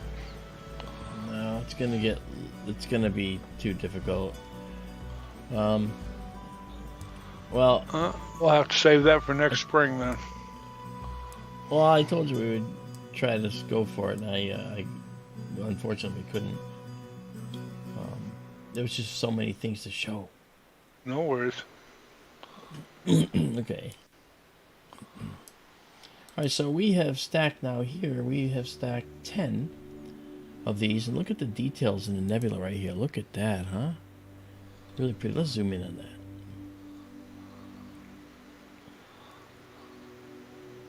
Look at that. That's just astonishing detail. Holy cow. I've never seen it so detailed here. Yeah, it is. All the wisps and filaments in that. Yeah. Gives it a very three-dimensional look. Yeah. And the color is corrected now to what it should really be almost here, so that's about what it really looks like. Alright. And you're at the mercy of the sensor and the camera too. Although this sensor is really quite good.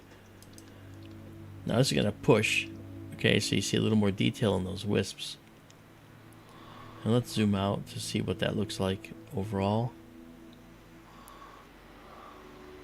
Wow.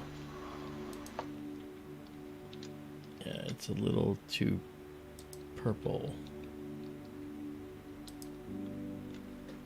That's better. Look at that.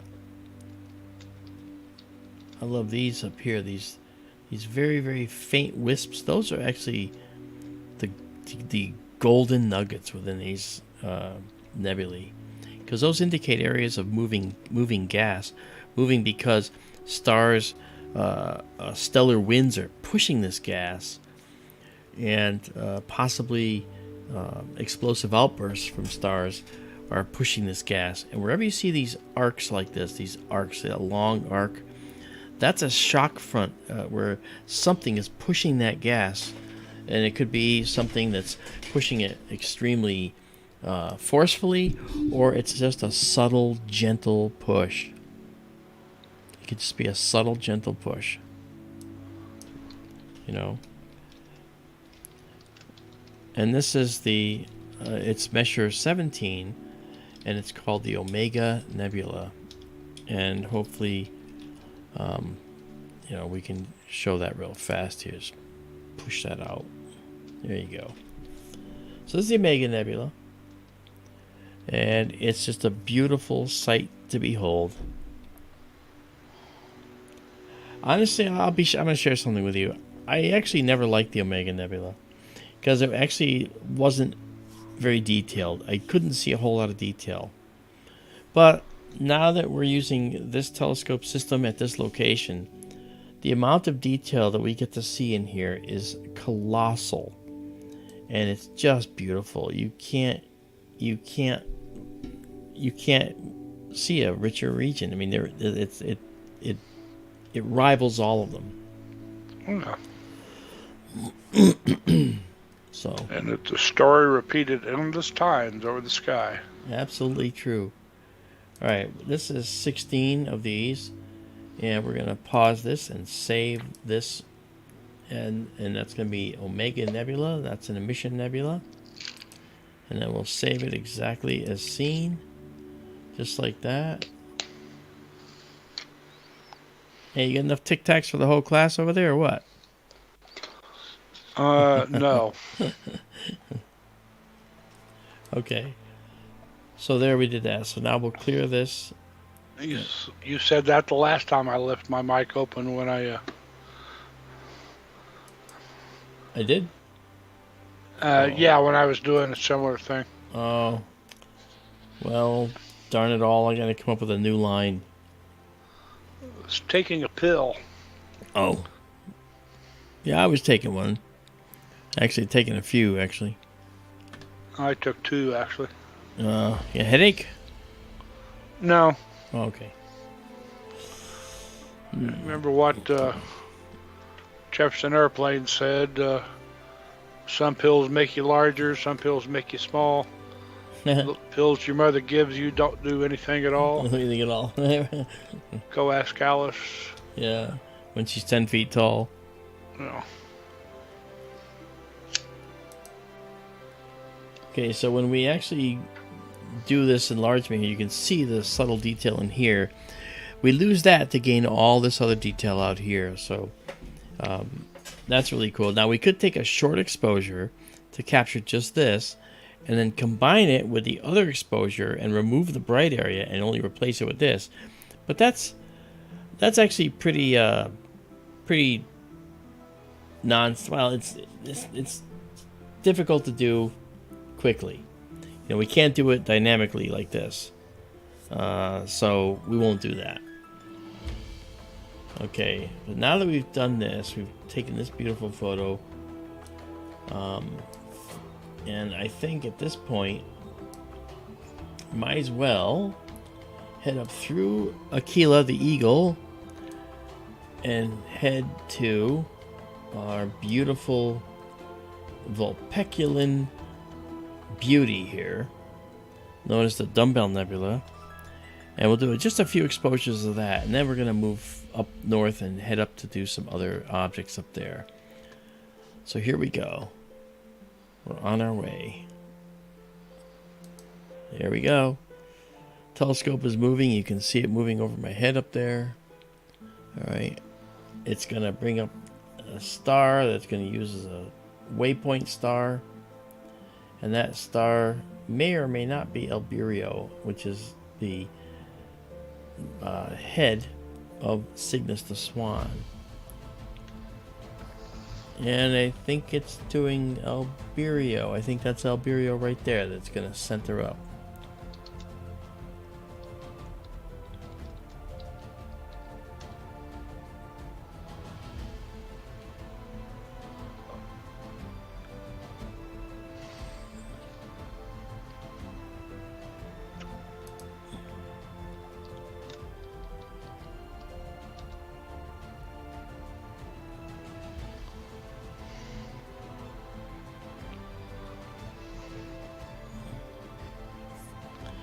And there's the Dumbbell Nebula.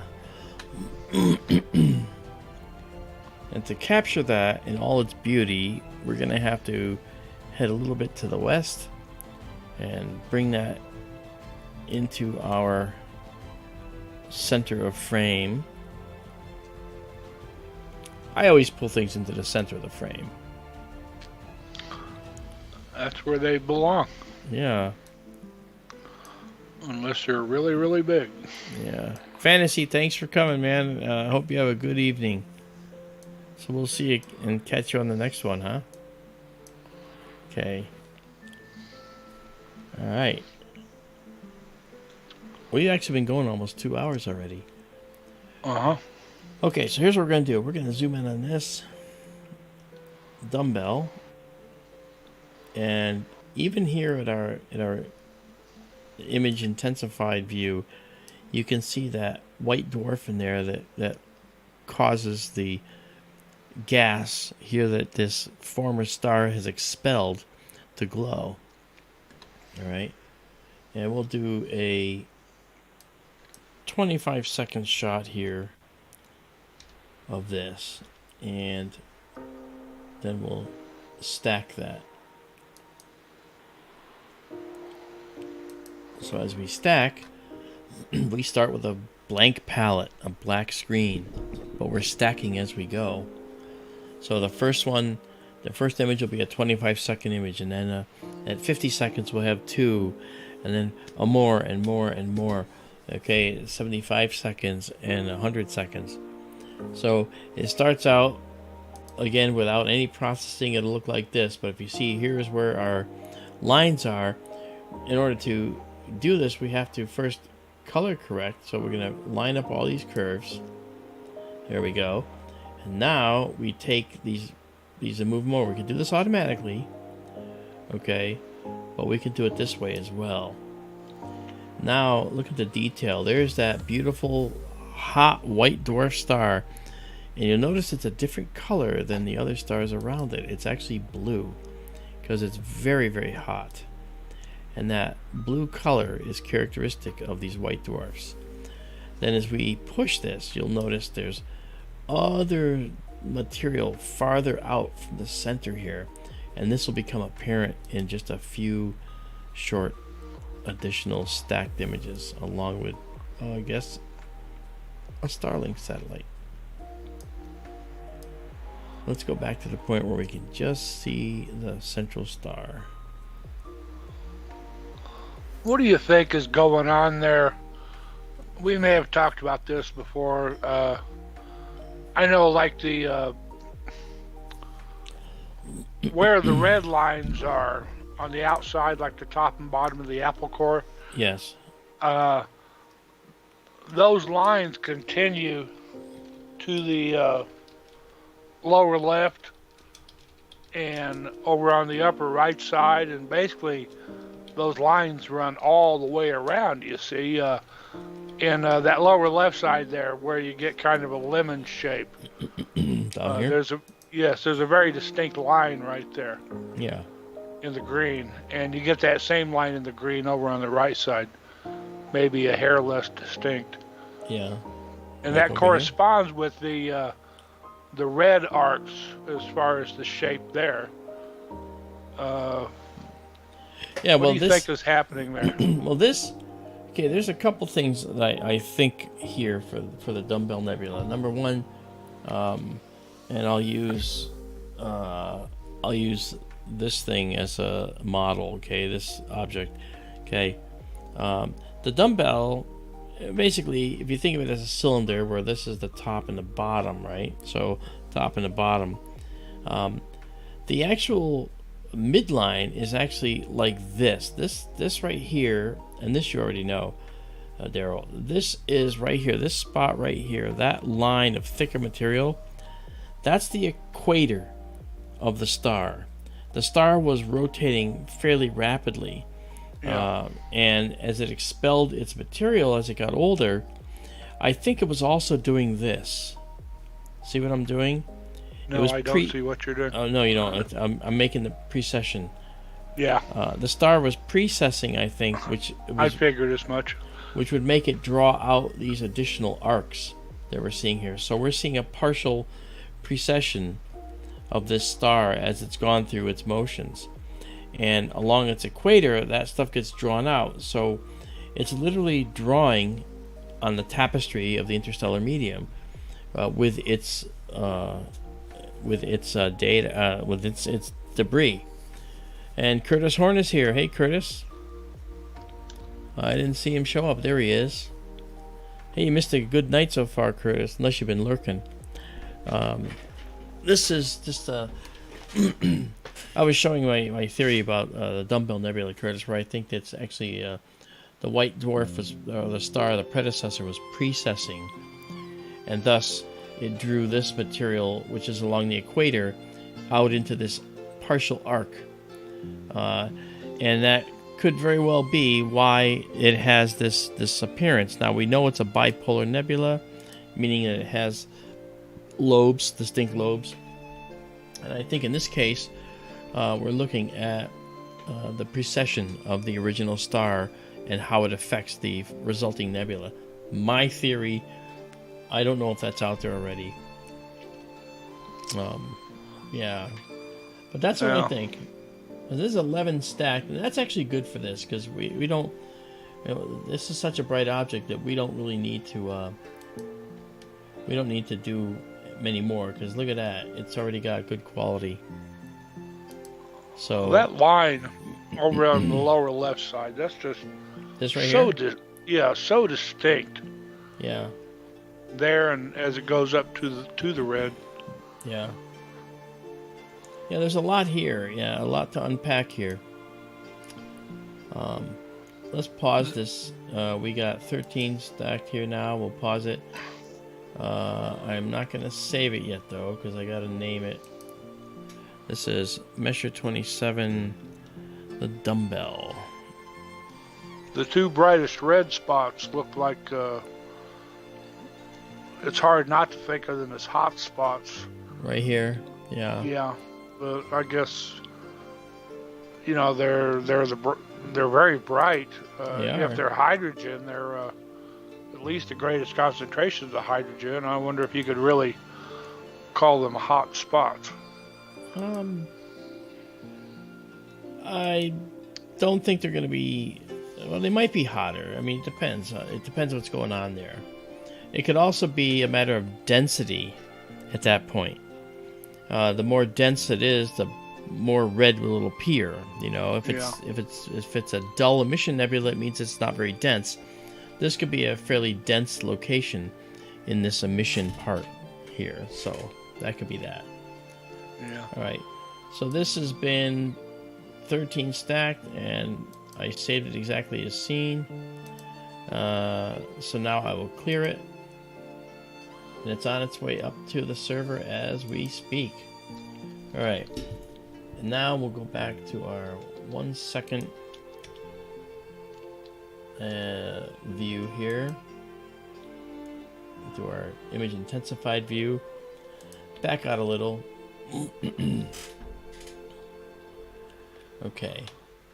And now we're going to go to, with our planetarium, we're going to go to something else that I would like to check out, which we haven't seen lately, but is very, very prevalent.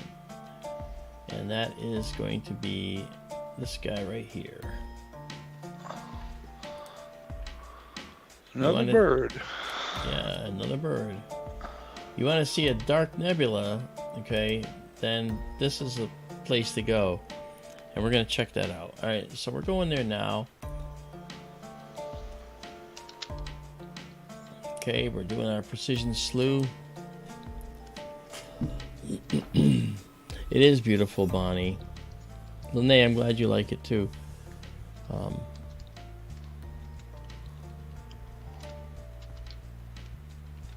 Actually, the Eagle Nebula, Izabela says, doesn't look like there's much hydrogen around, or around the Eagle Nebula or the Orion Nebula. Actually, there's an awful lot of hydrogen in the region, but the proximity to a very hot young star is what's going to cause the hydrogen to basically light up and glow. So it doesn't mean there may not be a lot of hydrogen there. It just might mean that the proximity to a hot star is not there. Remember, it's a three-dimensional universe. It's a 3D universe. Okay, let's zoom out of this. I believe we are where we need to be. I can already see it. But I am going to pull out here and look. And yeah.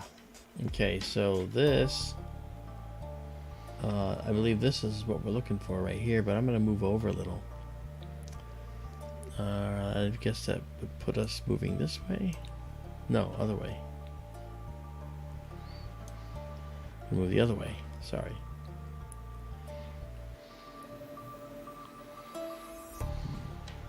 I want to be able to show multiple things in one view. Okay. All right. This is the North America Nebula right here, and this is the Pelican Nebula right here. I need to go south a little bit now to be able to show some of the more intricate locations in both. And this might do it. I think this will do it. Yes, there's the wall. Okay, so I'm going to go back up just a tiny bit. Okay. Okay. Now we're going to do a 35-second exposure of this region once we start our guide star. So look up there. When we start seeing numbers, we're ready to go. There we go.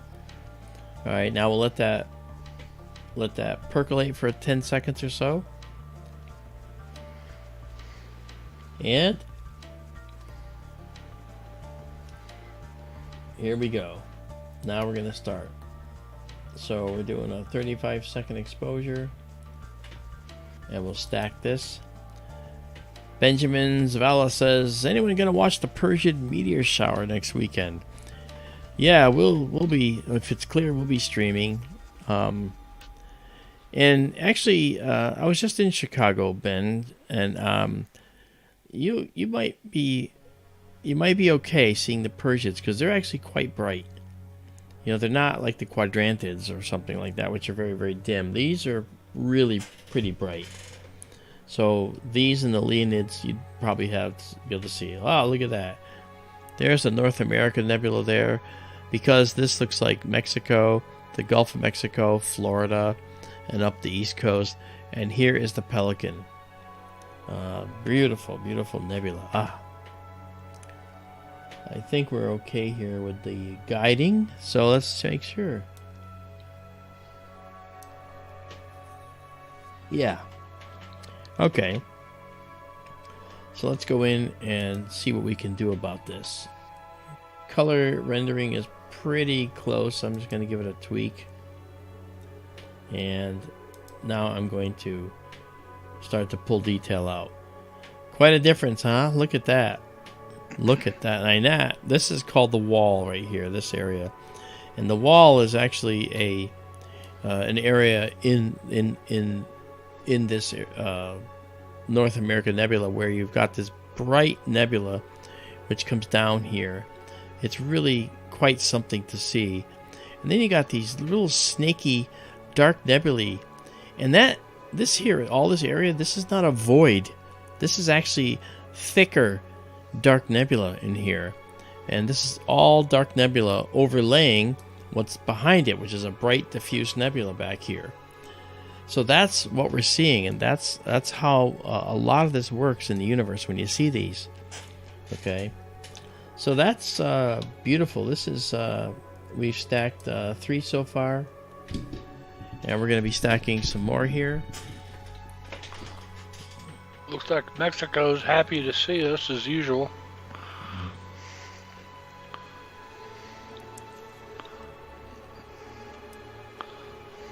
Yes.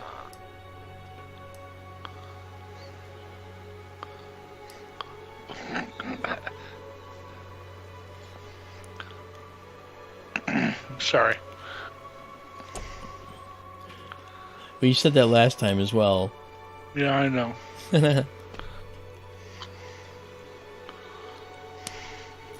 North American Nebula, definitely want to see with my bunks when I get a chance at dark skies. Well, the North American Nebula you could see in binoculars in a real dark sky, and with your eye in a real dark sky. At our site, you can look up and see the North American Nebula, but not with this kind of detail, obviously. This is the eye of the Pelican up here. This is the Pelican's beak. Okay, that's the back of the Pelican's head. So I always like how that bright line in nebulosity sort of defines, the back of the Pelican's head. Yeah, that's an oddity that's really there, which is really interesting. You know, we can zoom out a little bit here and actually catch a little bit more of that. But I kept this down. Now this is an image that requires a mosaic, so you can capture a lot of it, because this is bigger than our field of view, and I'd have to do a mosaic, which I've done. I've done a bunch of mosaics before. Okay, this is beautiful. Yeah, look at that. And look at this is just, Look at this. Look at how detailed this is right here. Look at that. Yep. And this is at 75%. We can go up a lot more, and you can see these little fingers of dark dust that's reaching into this area. Over far up and to the left a bit, some really fine ones. Like here? Are you talking about here? Yes to all that. Okay. A little bit to the left, right there. Okay. Where, yeah, look at the convolutions in here. That's really, really fascinating. Yeah. Hey, Prowl, what's up? Nice to see you, Prowl. Okay, so now let's take this and move it in a little bit. Give us a little better contrast. Pull it back. So check that out. Now they show up very, very nicely. Look at all the many thousands of stars, guys, or shall we say sun-like. They could potentially be suns.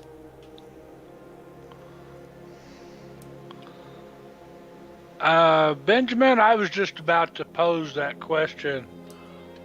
Benjamin asked what make those bright nebula lines so bright. Mark, is the star Deneb what's energizing all this? From what I remember, yes, but as far as the brightness of this being brighter than, say, here, that actually has to do with the density of the material that's there, most likely. There's more material to ionize, so you're going to get more red light coming to us from that region.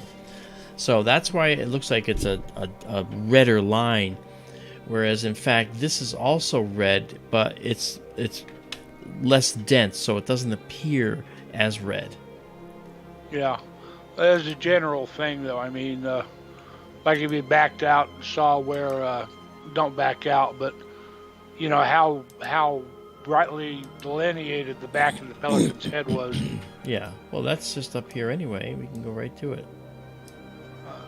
Look at the detail in here. Wow. Just as a general thing, I mean, is that Deneb doing all that?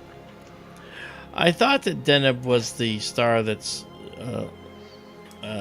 causing the ionization, but while I'm sitting here monitoring this, why don't you look that up and see, because that's a possibility. I think that's a strong possibility, actually.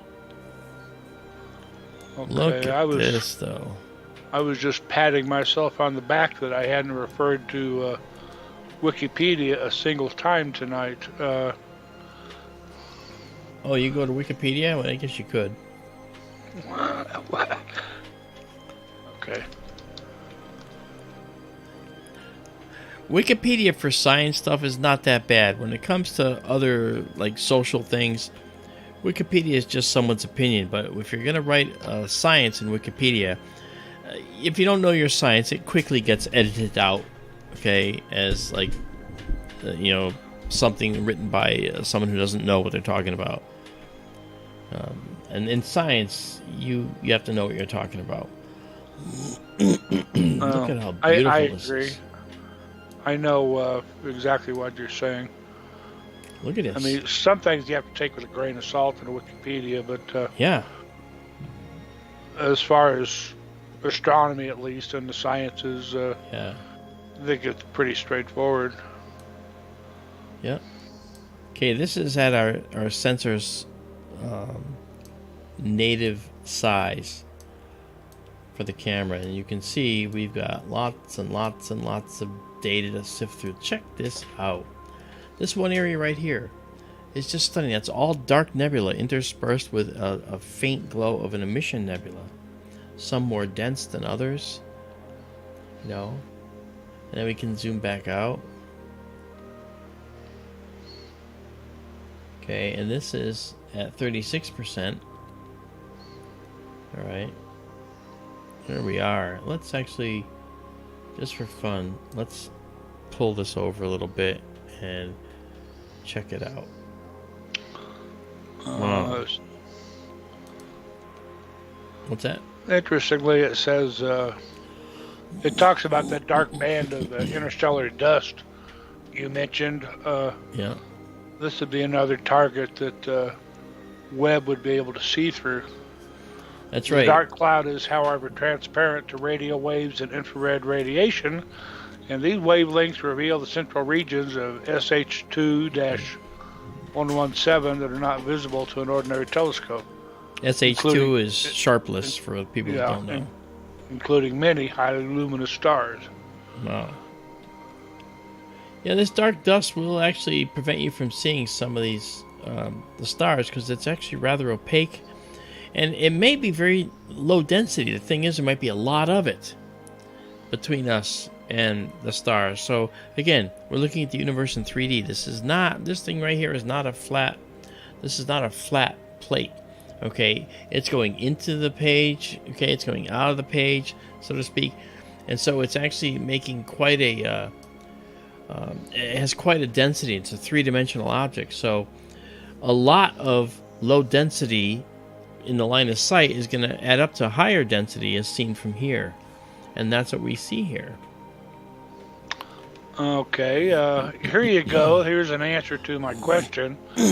Edwin Hubble proposed that Deneb might be responsible for lighting up the North American nebula, but it soon became apparent that it is not hot enough. Deneb has a surface temperature of 8,500 K, while the nebula spectrum shows it as being heated by a star hotter than 30,000 K. You know what? I knew this. You're right. Yeah. We talked about this before. Deneb is in the foreground compared to the nebula, which is a lot further away. I don't know about that necessarily. I think they are in the same general area.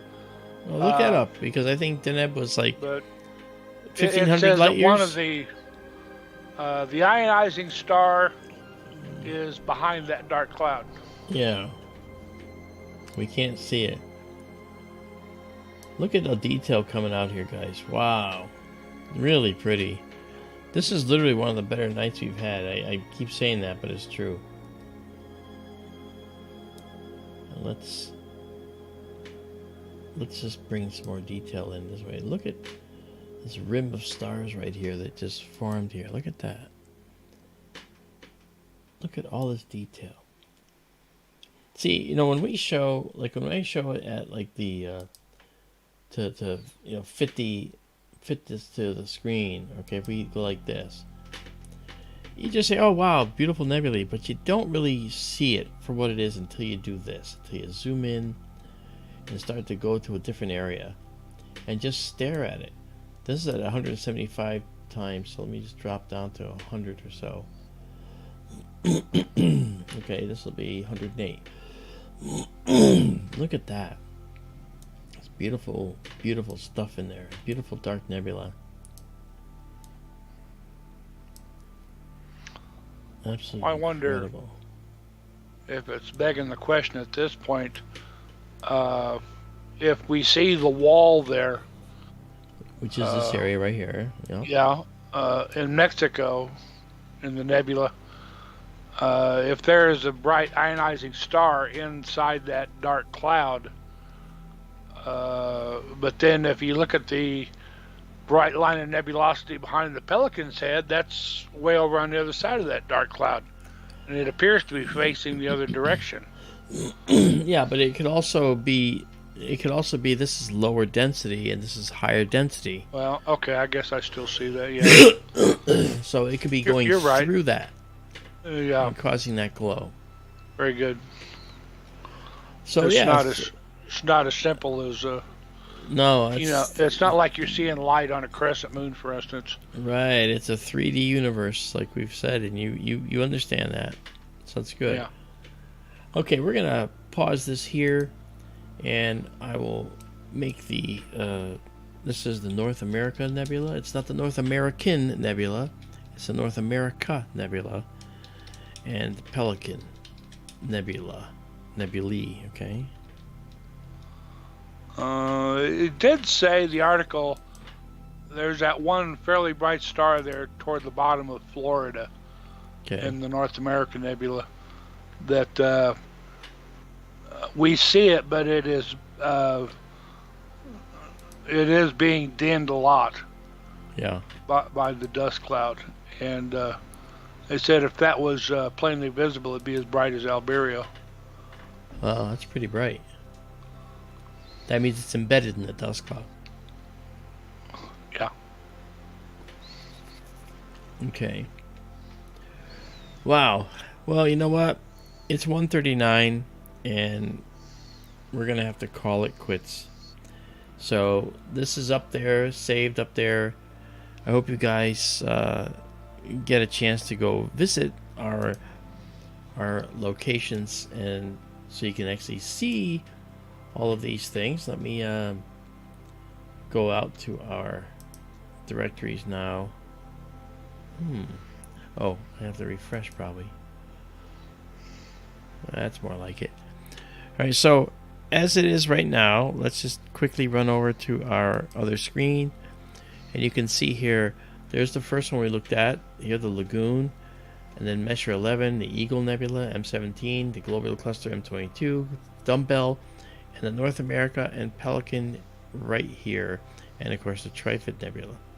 So these are all waiting for you up there, and again, when you go there, you're going to end up coming to this directory, and you're going to scroll down and look for today's date, and here it is, 8/6/2022. Click on it, and you'll see these. Let's say Eagle Nebula. You go into the Eagle Nebula, and you go, well, what are we doing here? Just go into that, and then you'll see processed, and then this right here, 16 bits, 16 frames. That right there is the actual raw stack, okay? But processed is where you're going to find the pretty images that we see so much of. And here you go. That's what you're going to get. So that's all waiting for you, free of charge, no charge. So enjoy that. Lene, thank you so much for coming and enjoying us and enjoying our. We enjoyed your company as well. And we will be back on probably the next clear night. It was amazing we got this clear night because we didn't expect it, to be honest. All right. So we're happy to do this stuff with you because we love what we do. All right. So let's pull out of here now. Give me back my view. All right. So first thing I'm going to do now is I'm going to shut down. I'm going to show you the shutdown process if you're interested. All right. And I'm going to shut down our planetarium. We don't need it anymore. And now I will go back to our 1 second shot here and go into the image intensified view. And now what I'll do is I'm going to park the telescope. I'm going to bring it down to a position where it's going to be stowed for the evening, and you'll watch the screen change as I do that. Here we go. Telescope's being parked. And while I was doing that, I'm going to go into my observatory control program that I wrote, and this is my control program, which gives me access to things like electrical outlets and USB and all that stuff, and I'm taking care of doing this now. So now when you see the stars start to march across the screen like ants, like this does, these like marching ants, you're actually watching the Earth rotating out from underneath the telescope. And so right now the telescope is idle, it's not guiding anymore, and we can shut off the telescope. And now it says turn off pure power. That just happened. Now if you watch over here, right up over my head, you'll see now that we're going to close the building, right? So I'm going to enter that instruction, and now the roof closes, and there it goes. See that? So that's how this works. That's what we do, and that's how SkyTour Livestream operates. Ta-da! So I want to thank you guys for coming out tonight, and once again, on behalf of Daryl and myself, I want to thank you guys for attending. I look forward to seeing you on the next clear night. Daryl, do you have anything you want to say to end? I'm still trying to get over sushi for breakfast. That's what Izabela's going to do. Thanks for coming, everybody. I had fun. I hope you did too. And come see us again next time. That's funny. And sushi for breakfast actually sounds good, Izabela. If I stay up any longer, I'll be having breakfast, so I have to go to bed. All right, folks. You guys have a good night, and we will see you again. All right? Good night, everybody. Good night, guys.